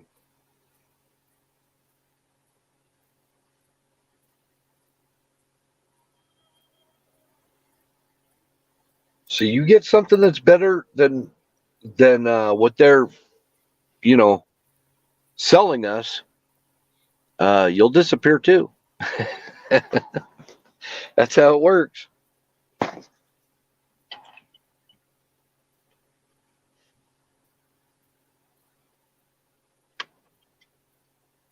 So when you but yeah, I mean, there's just so many advantages for buying a used vehicle and fixing it up, though. You know? DeLorean was actually trying to build a vehicle that would last. You know? Right. You see, they remodeled it. Did you see the remake on it? No. They released some images of a new class of a DeLorean. Somebody bought the model and the DeLorean Motor Company, and they're making a new upgraded version of the DeLorean. I saw that article the other day. I was like, well, it looks pretty bitchin'. Might look good and everything, but I think it's probably a crock of shit. I really do. Never know. Yeah, never because know. DeLorean worked for Ford, and he left Ford and started up his own car company, and he mysteriously got arrested for cocaine distribution or whatever it was. What's a guy like DeLorean going to be doing, selling cocaine? That didn't happen.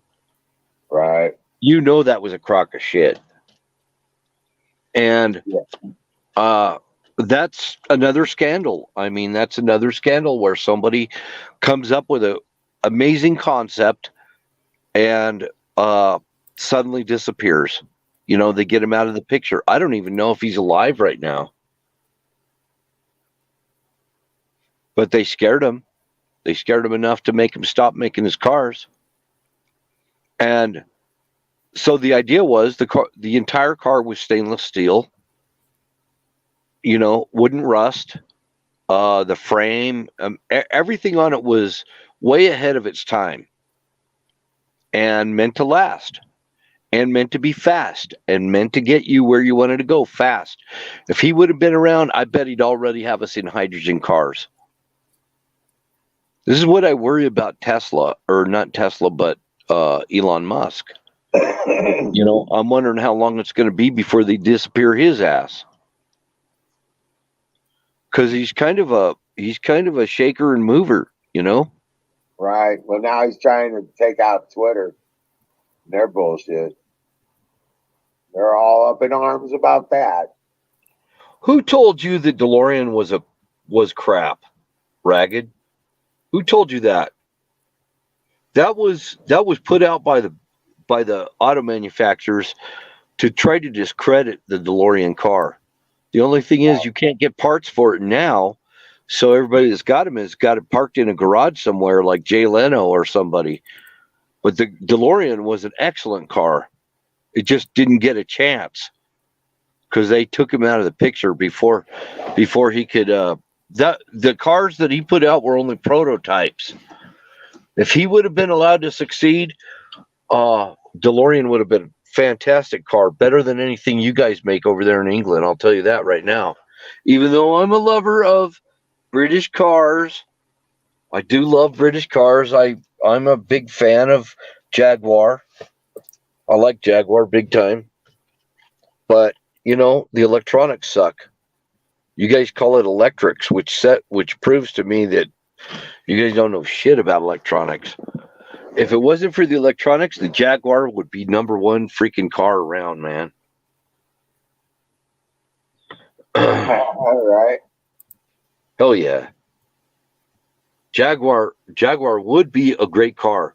They were built really well, really fast. They were dynamic innovations. They just don't understand electronics. Everything in the wiring, you'd have to replace the wiring harness. MGs were the same problem.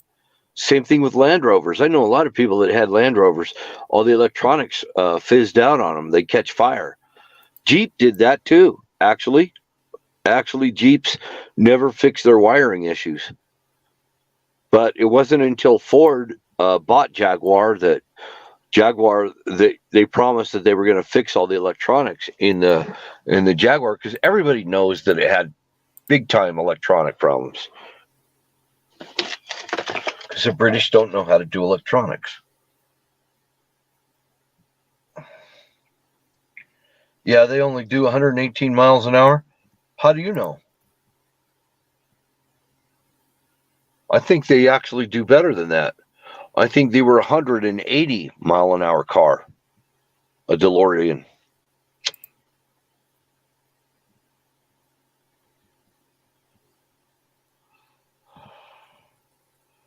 Love Rolls Royce. I used to. The suspension in Rolls Royce was amazing. British, even the paint jobs were better on British cars. The paint jobs, the bodywork, everything. I mean, they were pristine, perfect cars. But I know somebody that owned 7 Rolls Royces. He was my lawyer. He owned 7 Rolls Royces. Oh, wow. Yeah. He was a collector of Rolls Royces. And Rolls Royce was another dynamic company. I mean, they built fantastic engines for aircraft and everything too, as well as cars. But you got issues with your British cars. Fix your electronics, dude. Go to school. Go to America and learn electronics. Because, or Germany. Actually, Germany is really, really good with their electronics. I saw a wreck with an Audi, and the Audi, the entire car disintegrated, and all you saw was wires and debris everywhere. But the driver lived, and it was a massive wreck. Oh wow. Audis have everything in them. I mean, you could get a 10-year-old Audi, and people would think you were rich even with a 10-year-old Audi. They're just so classy. Right. And I like Volvo. Volvos are very safe cars too. That's not German, of course, but yeah, Volvo's a great car. Very well made.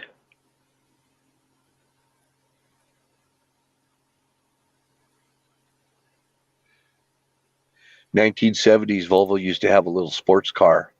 My uncle had one, and it had a uh, it had a rag top that he could flip down, and convertible, and it was the coolest car. And he painted it. It had peanut color leather interior, and British racing green.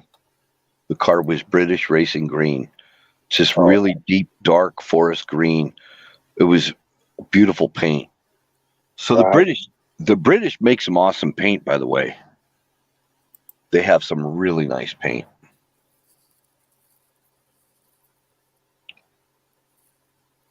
But you guys ain't all that in a bag of chips. Got to tell you. Yeah, MGs, man, the engines you had to go through and tighten them up once a month or so, just tighten up the screws that come loose on those bastards. We I had Americans, I had a couple MGs. we Americans do love British cars. We do love them, but a lot of Americans hate them because there's a lot of maintenance to them, and you're used to it over there. Here, they're used to, they don't even change their freaking oil here. Right. I had an MGB and an MG Spider. You get the older MGs, and you've got to adjust your valves on a regular basis, and your carbs on the older cars that had carburation.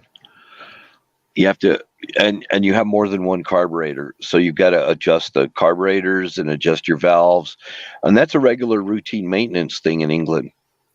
But here, and maybe not now, maybe the cars are different now, but that was a regular maintenance routine, and Americans didn't want to do that. They wanted a car they didn't have to take to the mechanic or whatever. They drive it till the wheels fall off and go get another one. But we're not that rich anymore. Austin Martin. Oh yeah. Austin Martin was a good car. So was the Lotus. The Ford Lotus. I'll take a Lotus. They're cool looking. Oh yeah.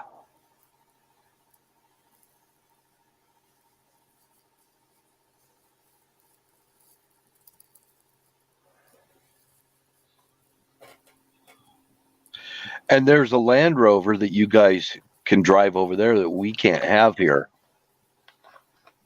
It's the military type Land Rover where we can't, they won't even sell them here unless you buy an older one. They banned them in the United States for some reason. I don't know why. Probably just to fuck with the Brits.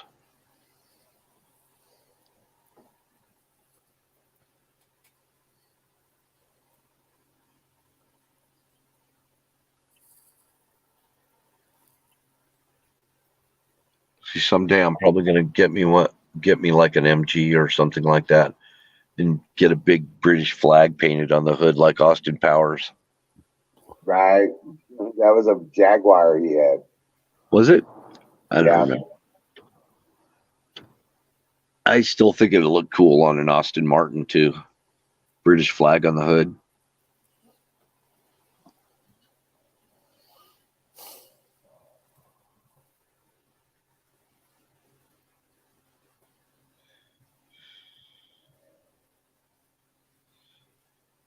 Yeah, he just named a car. I kind of like the name escaped me. The Austin Martin.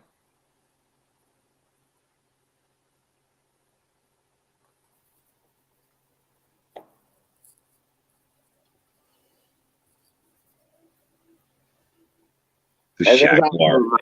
the Alfa Romeos are over there from over there too. That is it. Yep, Alfa Romeo. Yep. I never see him, so I don't know. I thought that was like some Italian car or something. I don't know. I think for some reason I'm thinking it was England. Ragged, is Alfa Romeo British or what?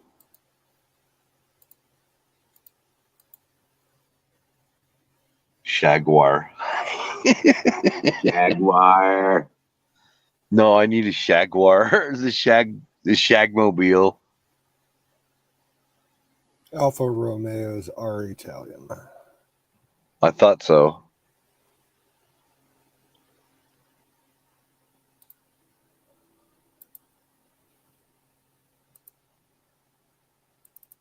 Yeah, Alfa Romeos are Italian. Yeah.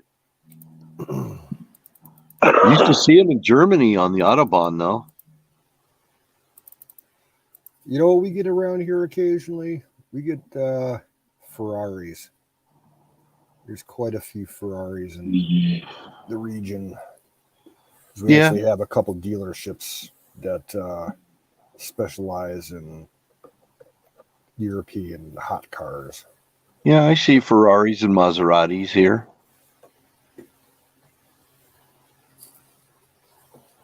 I like the old-fashioned 80s style Ferraris from like Miami Vice.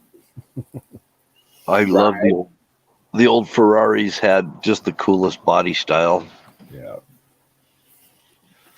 There's another one that I really am a fan of. It's the Porsche 910. The Porsche 910, look that one up. That's like 1960s. My dad had a Porsche back in the day, and he didn't really care for it that much. There was the Porsche 911 and then the Porsche 910.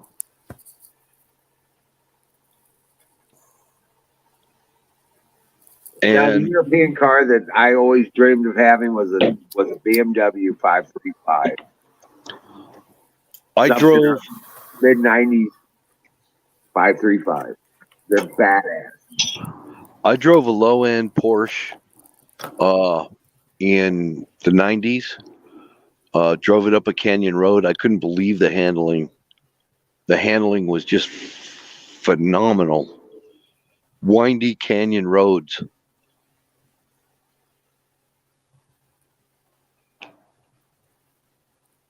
No, not the 911. I want the 910. I like the body style. It's got that retro look. Well, that retro sports car look, I should say.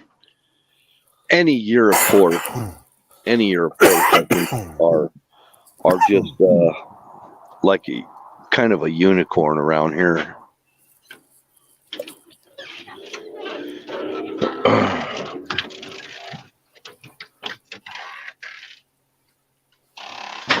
And I like Beamers. Love Beamers. Can't afford the maintenance on them though. When they rarely need maintenance, but when they do, man, you're going to pay through the nose. And the emissions on them is not good.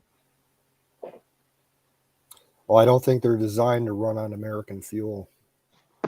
Right. I know somebody that's got a Beamer that's a sports car version of a Beamer, It's convertible, pretty high end. I think it's about a 2012 BMW, and she couldn't afford even just to get a headlight was super expensive. Yeah. You have to buy the whole headlight assembly, and you got to have a certified mechanic install it.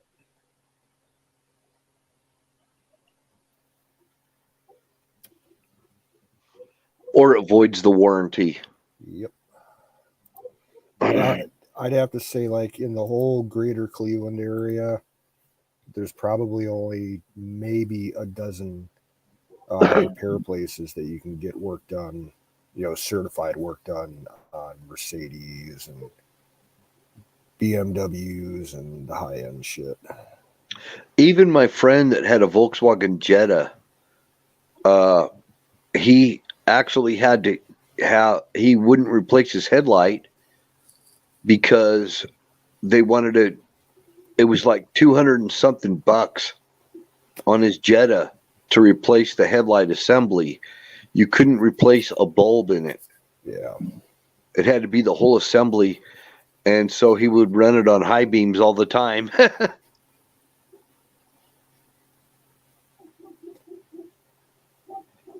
And then I had another friend that had a Jetta, an old Jetta diesel, and that car got like 800,000 miles plus. Those were really big around here back in the 90s. In fact, when I was in high school, there was a bunch of kids who had diesel Jettas. They're real popular. Yep. And I mean, you can put a lot of miles on them. But this guy, he was actually the head service guy at the local Volkswagen dealership that owned this old Jetta. And so anything that needed to be done on it, he could do, or get somebody to do it. So he kept it like perfect the whole time. And he was like World War II age. This friend of mine, super nice guy, born in Czechoslovakia. He knew everything about Porsche, Volkswagen, anything you could, anything remotely related, Audis, any of those German cars.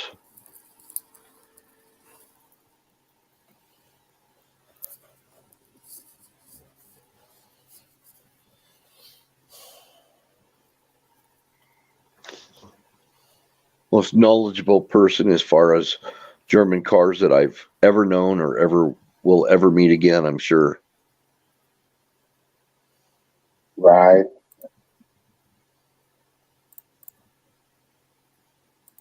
And he whenever I'd come over there, he'd say, he'd offer me a drink.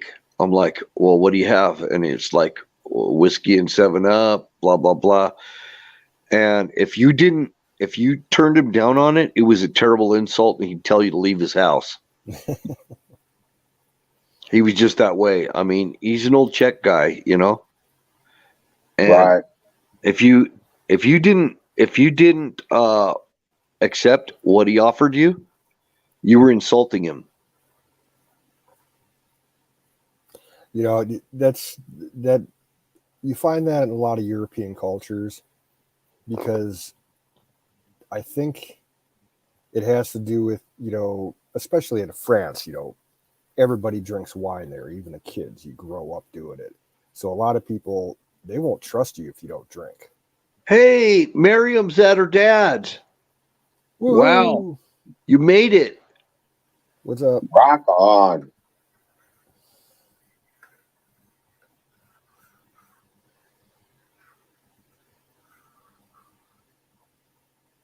She's in the land of Oz.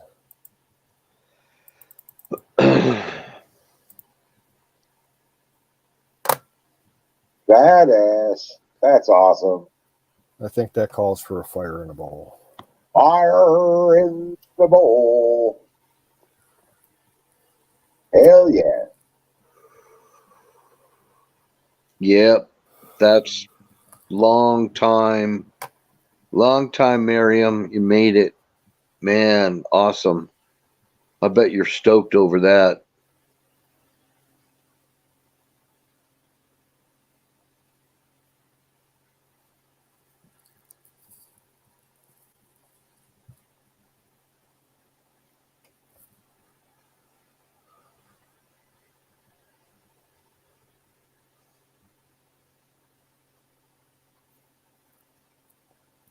Yeah, it was a long, hard trip. Everything's going to be okay now, Miriam. Everything's going to be great.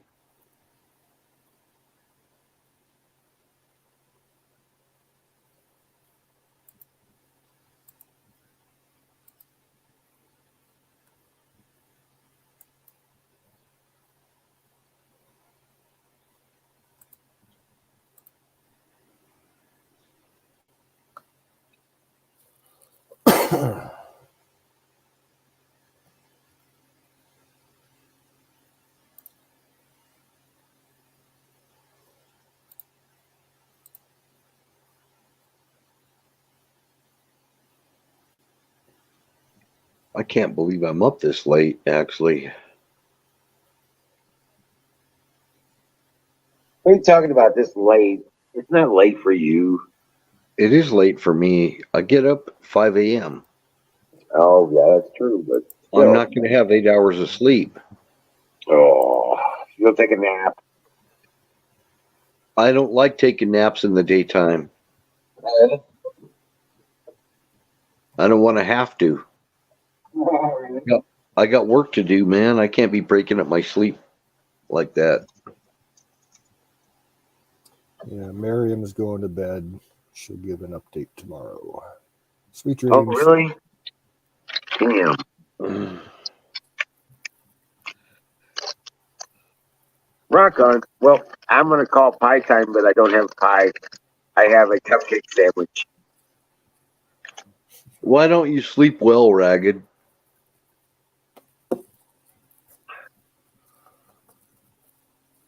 He says he doesn't sleep very well. See, I have a cupcake sandwich. What Well, it is, it's a cupcake. he needs some of that special medication,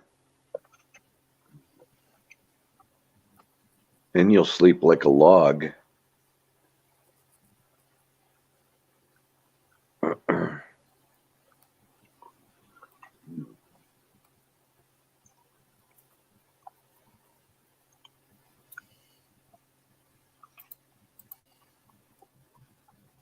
Well, you better do something for that, Ragged. It's not healthy to not get sleep.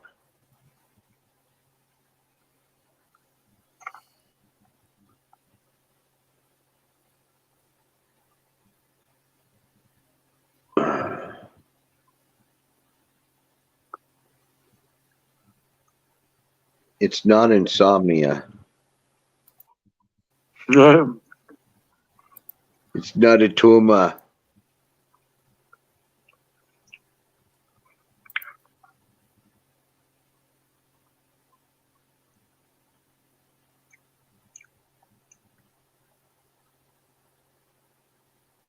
It's that 5G tower next to your place, man.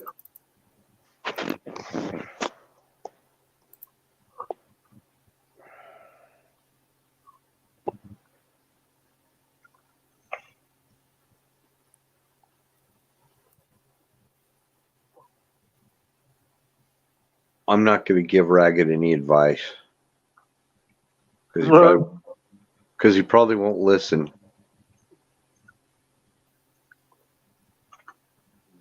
Sooner or later, you're going to get sick and tired of being sick and tired, and then you're going to decide, well, I figure I need to sleep, so I'm going to do this, this, and this. You know what? Where is it? Where is it? I don't have pie. I've got a cupcake sandwich.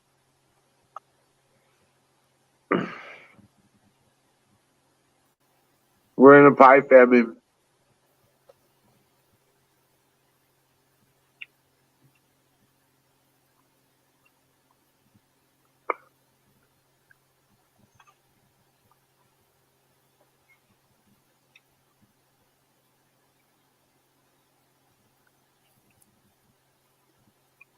I know, right?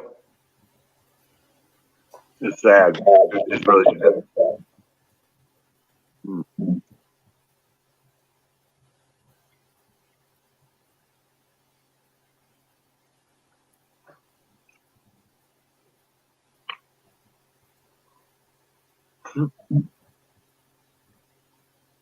A steak ale pie. Yeah, it's a British culinary treat. Steak and ale? Oh wow.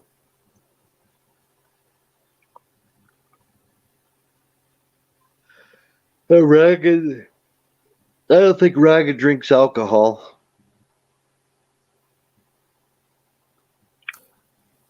Yeah. No, I think it's like the meat is cooked in the ale, inside the pie. The alcohol evaporates out of it. It's like basting your barbecue with beer. Yeah.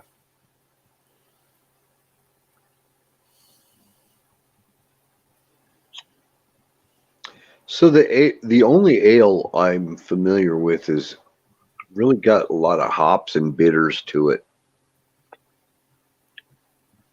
Like IPA, Indian Yeah. Pale Ale types. Yeah. Yeah.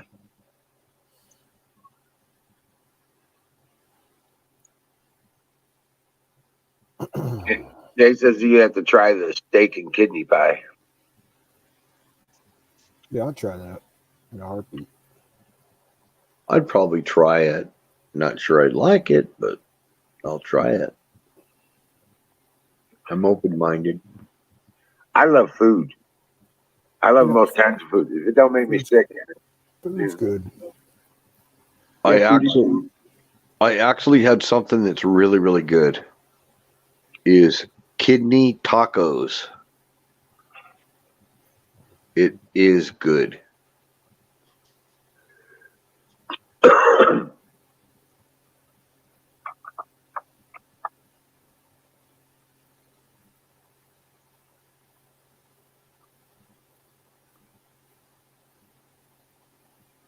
So I might try kidney pie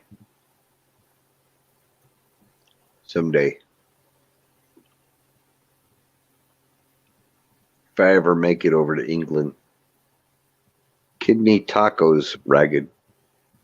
Mexican tacos with kidney meat. It's in a tortilla, folded over like a taco. like a quesadilla. Yeah.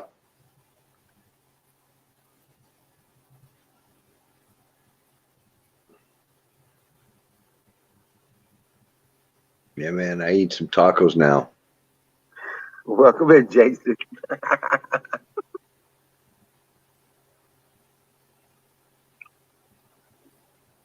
Yeah. Oh, yeah. That's not crap food. No more crap food than kidney pie. Yeah, right.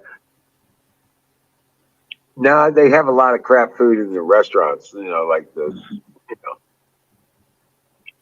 I've never even had kidney anything in a restaurant. Like chicken nuggets. We just still don't know what kind of meat that is. Super hyper fucking processed meat. Meat glue. Meat glue. Oh, yeah. Fucking. I have not been to McDonald's to get a McRib ever since meat glue. I haven't eaten McDonald's in close to 2 years. Last time I ate it made me really sick. I wonder It's if been like Ragged this goes. now. I bet Ragged goes to McDonald Land. He's got it over there where he lives. Well, I didn't go to McDonald's except for when they had the McRib. I was like, man, I do love those McRibs. And it's like, then the meat glue thing happened, and I was like, The oh, only fuck. thing that I would eat from McDonald's, I won't eat their burgers anymore. I'll eat one of their McChicken sandwiches. That's actually like a breast. It's Oh, not. yeah. The It's grilled not chicken. processed or yeah. The only thing I'd eat there otherwise, like in the morning, their breakfast menu. The sausage biscuit or a bagel. Their hash brown patties are pretty good. Yeah, don't eat the steak, egg, and cheese bagel. It may taste good, but you don't know what the meat is. Yeah. Okay, Ragged. Tacos have been around for thousands of years. Tacos is what the Aztecs ate. Yeah, it's peasant food, to be honest with you. Yep. Oh, hell yeah, Ragged. I can make much better burger than you can get at any restaurant. Oh, yeah, for sure. Oh yeah, man. I'll make an awesome garlic burger with bacon and cheese. Awesome garlic burgers, man. Yeah. Around here, we do what we call country burgers. And you'll take preferably like 80% ground beef, sometimes 70 if you can find it. You want a lot of fat in it. And then you add a bunch of breadcrumbs, a couple eggs, and some diced onion, some diced parsley. Mix it all together and make, they're almost like meatloaf patties, to be honest with you. Mustard. And, they're delicious. Yeah, we put mustard in them around here. My dad would put ketchup in them. I do A1 sauce or Heinz 57. Yeah, I wonder, is meatloaf American? I doubt it. Oh, I'm sure it came from Europe. I think it's German, actually. I love me some meatloaf. That's what I had for dinner tonight was meatloaf. Hell yeah. I had barbecue pulled pork. Yeah.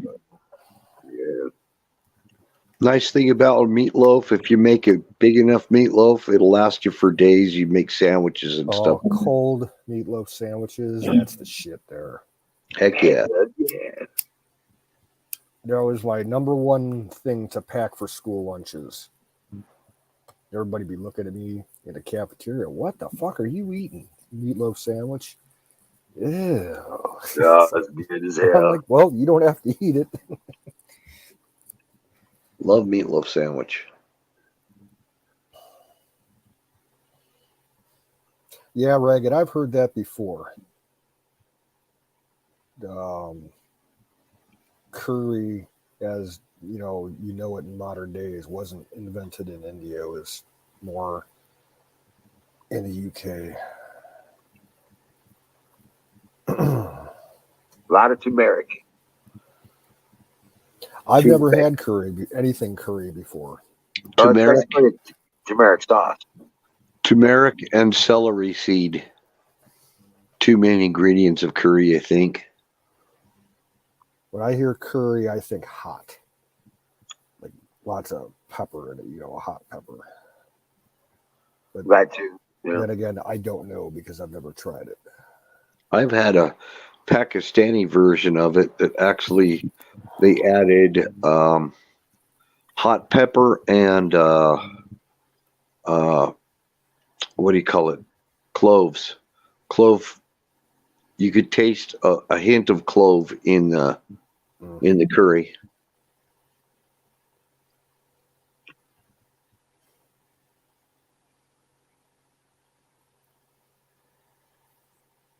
But yeah.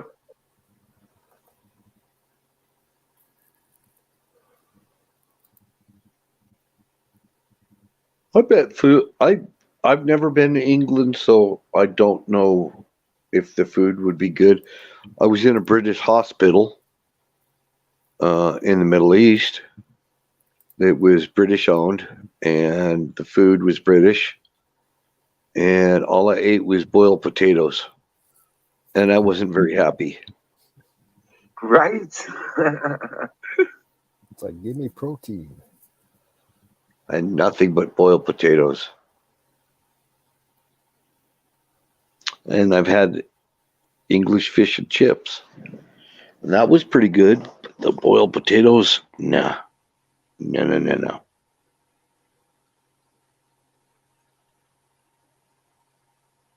And then they put that malt vinegar on the fish and chips. That's good stuff. Never Tartar liked sauce. malt vinegar. Ugh. I love it. Now, I like Malt vinegar on. I like vinegar on like salmon patties. That's good.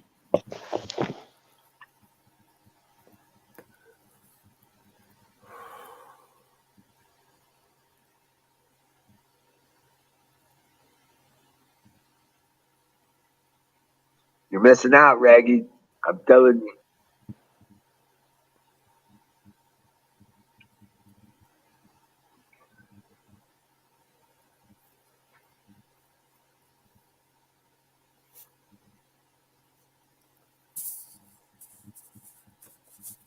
Get you a nice porterhouse steak with mashed potatoes and gravy. Oh,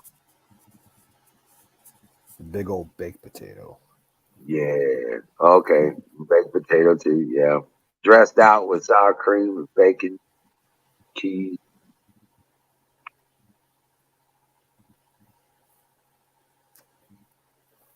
soaked in butter first. Right? Hell yeah.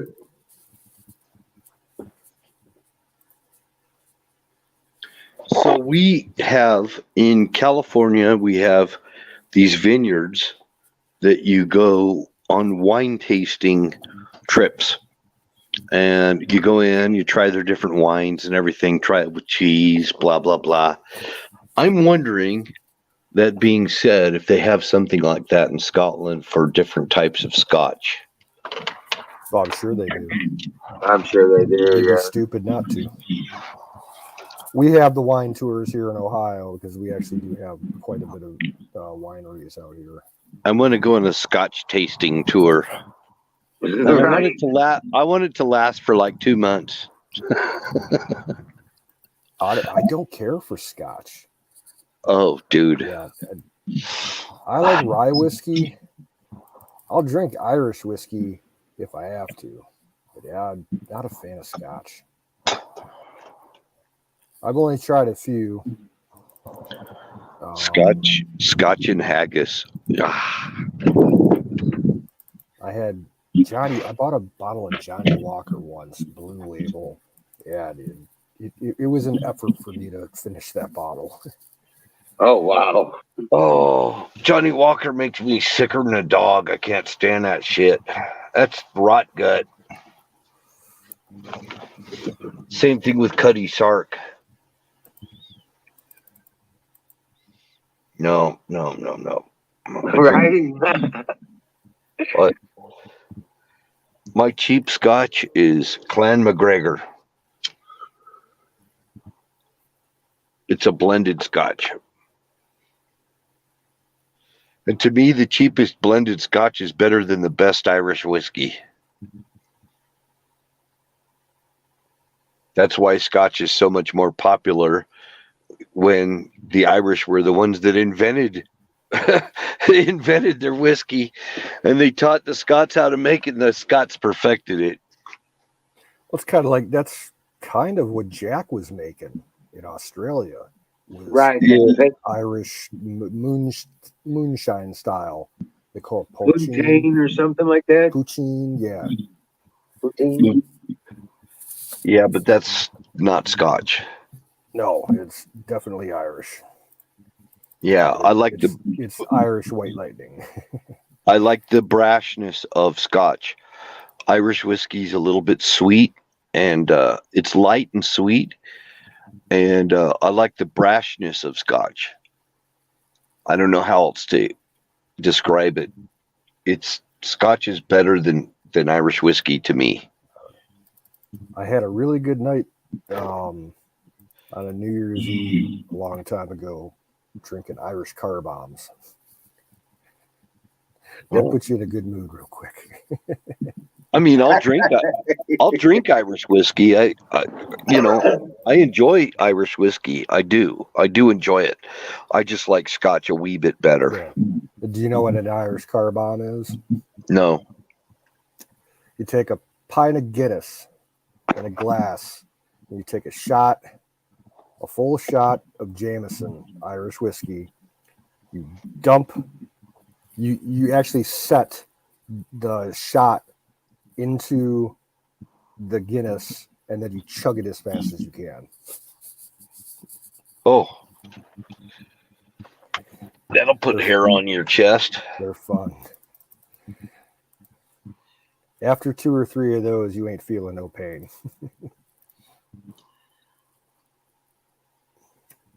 When I did drink, I was a fan of brandy. I like brandy. Hell yeah, man. And I like cognac. I can't do Yeah. cognac. Osbach I mean, cognac. maybe like a single snifter after a good meal, but to actually sit down and get drunk, no, you don't want to do cognac. No. I like cognac with on a cold night. Cold night, a warm cognac. It is really good. It warms you up. Yeah. I tried to get drunk one time on cognac, and it was not a good night. One of the sickest experiences I've had in my life drinking. That I never drink to get drunk. So one time not long ago, I drank a bottle of freaking, oh man, what was it? Burgundy Carlo Rossi wine that comes in the gallons. That's horrible wine, man. I was throwing up. I was puking my guts out. I was seeing double, triple everything. I mean, I drank that whole jug, man. Yeah. It was by myself. It was over at my man cave. There's puke everywhere. I was freaking hanging out of my truck with puke all over the ground and everything. Yeah, I remember once I was hosting Thanksgiving dinner at my apartment over 20 years ago, and I had the traditional turkey dinner with all the sides and everything. And one of my roommates, his dad came over and he brought I think it was like a 1.5 gallon bottle of that Rossi wine. And it was just like their cheap red wine. And between me and him, we finished the bottle. We drank about half of it. And then it was in the evening after we finished everything. And then I remember I had to go to work for a couple of hours. Closed down the gas station. I was working at BP at the time. And I went in there. I'm like just standing at the register, rocking back and forth. And the manager came in to get something. She looked at me. She's like, "Are you all right?" I'm like, "Yeah, I had Thanksgiving dinner and it really didn't agree with me." She's like, "Well, hope you feel better." And yeah, that was one of the worst hangovers I ever had in my life. Yeah, I was just working. I wasn't even thinking about it. I was just drinking out of that bottle, man. Just freaking getting her done, right? And working over in my man cave. And next thing I knew, I looked at the bottle, and I mean, I had the spins really bad. Everything was spinning, and I looked at that bottle, and it was just like, oh man, I was 3/4 of the way done. I'll finish it off. And I didn't really think I was that shit-faced, and then I stood up, and oh man, it hit me. Oh man, I was blowing chunks. I don't drink around people. I'm not a social drinker. I don't like to drink around people. I don't like to drink when I come on the stream or anything either, Maybe enough to kind of loosen up a little bit, but not really I don't like being drunk. I don't like being out of control. Yeah, my days of that kind of drinking are almost completely over. I'll get shit faced once or twice a year. That's about it. I shouldn't have bought that whole gallon. I shouldn't have bought a whole gallon. Fire I was regretting it. in the bowl. Fire in the bowl. And hangovers don't last one day with me anymore. They're like a week-long thing before I can get over a hangover. I mean, it wasn't like that when I was younger, but man, now that I'm older, I can't handle the hangovers. Yeah, when I was younger, I could pound it down, and if I got a hangover, it usually only lasted for like maybe 4 to 6 hours.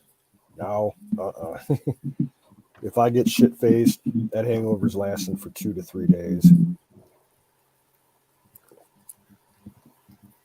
And if I drink sweet stuff like Southern Comfort or Mad Dog or something like that, things don't go well.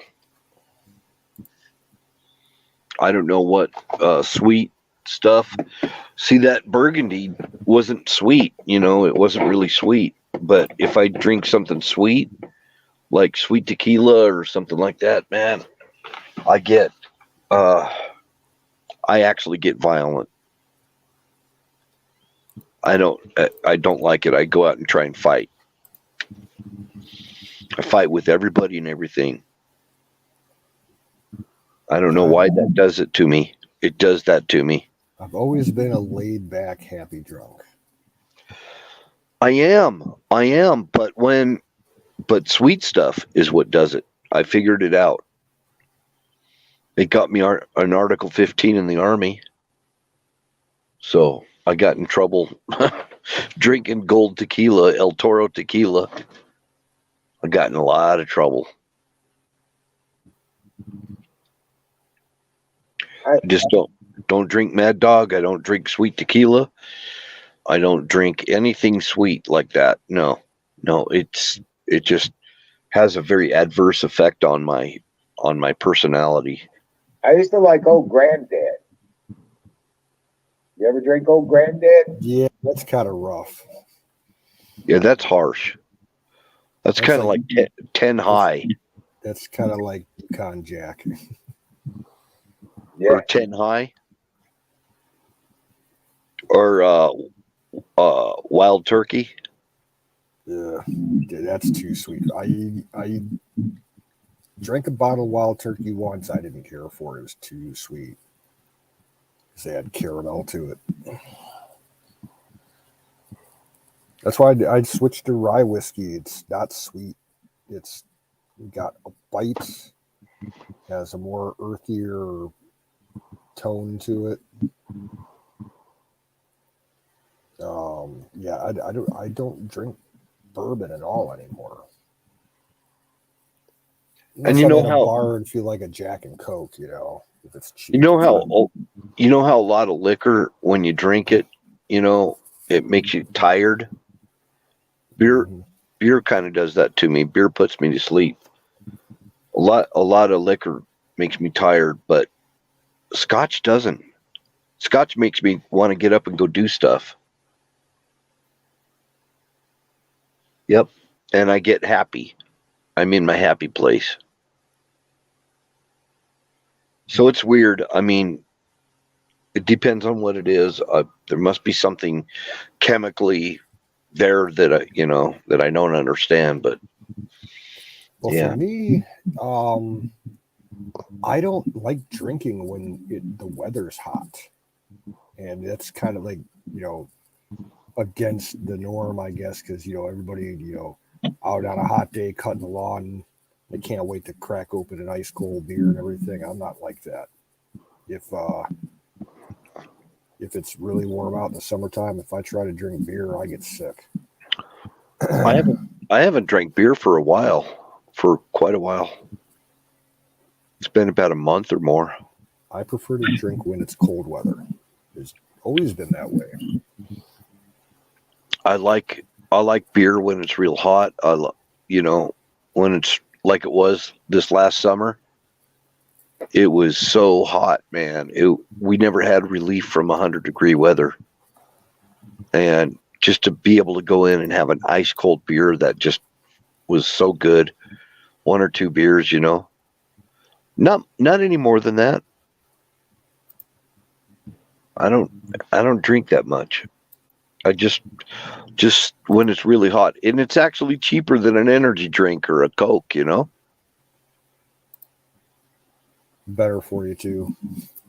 I think so. An ice cold lager. An ice cold lager in the summertime. Man, it's hard to beat.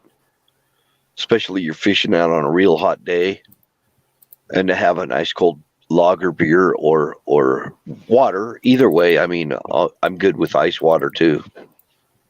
I do water with chunks of lemon in it.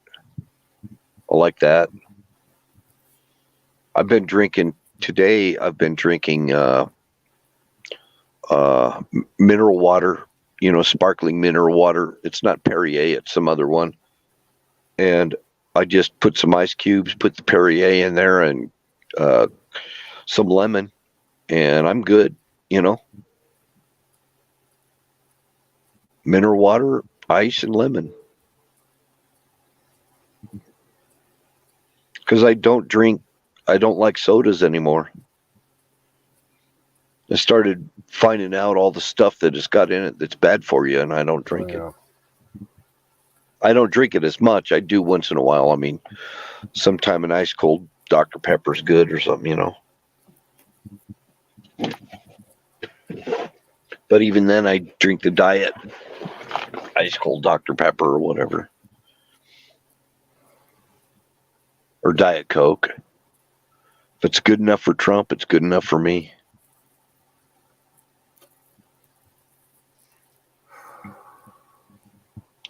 So, Wizard, you there? Yeah. What's up? That thing I sent you about Trump? Yeah. Did you watch it? Yeah. I watched it. Okay.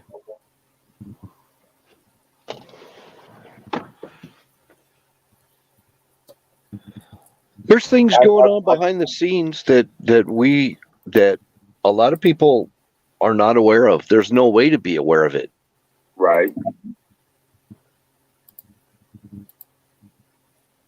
Now, which one is that? Which one? I've seen several of them recently about Trump, but which one are you talking about?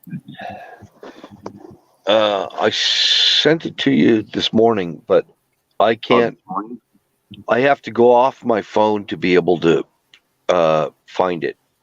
Okay. I have to go off the stream, so. Yeah, don't worry about it. But this morning? Yeah. I'm not sure I saw that one. I think it was about 11 my time when I sent it to you. So it'd be like noon your time.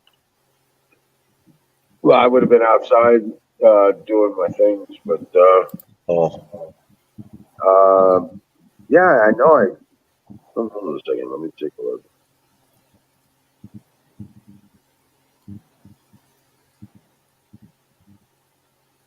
Yeah, it's a channel I found. Yeah, the transition is happening in real time. Yeah, I watched that. Yep. Did you see the one I sent you? Pardon me? Did you see the one I sent out today? Yes. The truth about the COVID. Yeah, well, it goes much deeper than just COVID. Yeah, I know. Yeah. Flat out evil agenda going on. Yes, sir. I wish I could talk about it sensibly, but I don't have the information right in front of me to be able to talk about it. So, right, I wouldn't make any sense right now. They found it was a lot to do with snake venom. Yep, that and Fauci. Yep. Yeah.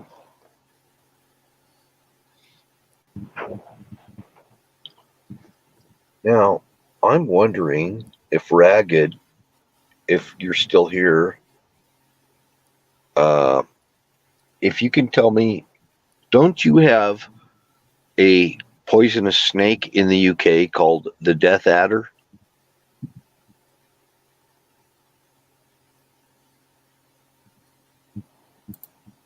There's supposed to be a poisonous snake called an adder in the UK. Maybe he's not here anymore. He stepped away.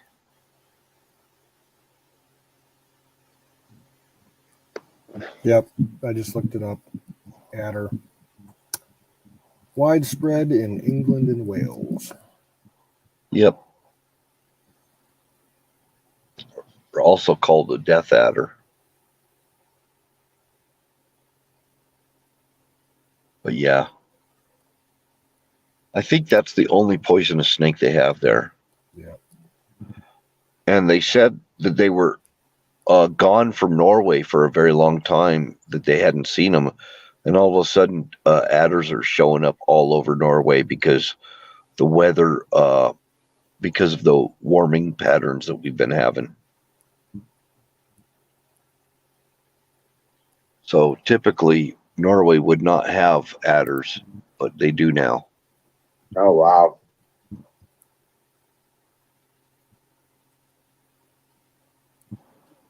So they're apparently they're multiplying, they're breeding, and all over Europe,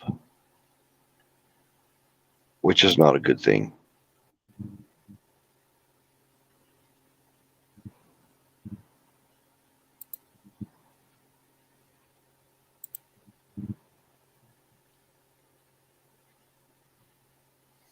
Well, it does appear we're going to have a bumper crop of peaches this year.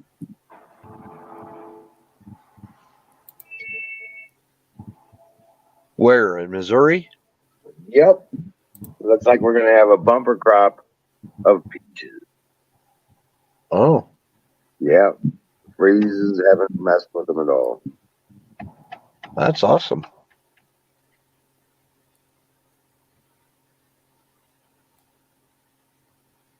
Well, the warm air might be changing because I'm feeling the wind kicking up. I am outside, Yeah. and I'm seeing clouds rolling in. So we might be getting another blast of cold again. Yeah, no, we're ramping up to 60s at night in a few days. This is our coldest night for the next 10 days or so. Oh, And then I think we do return back to the high 30s, maybe once or twice, but nothing near freezing. oh. I had a real soft frost on my windshield this morning. Yeah. Well, I'm about to go get a frost on my ass in bed.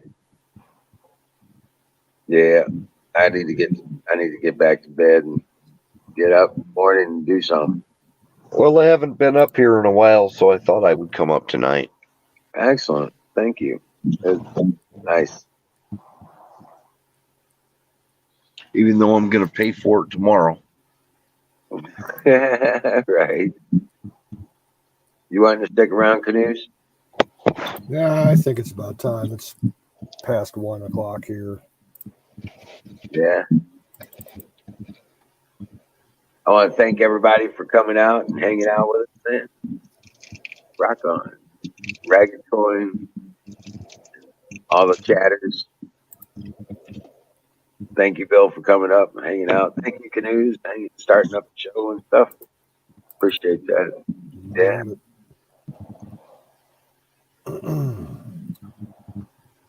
Well, you You guys all Check have you a, all on the flip side. you know it. Dream well, Patriots. We'll see you tomorrow night. All right. Have a good night. Take Good care, night, brothers. guys.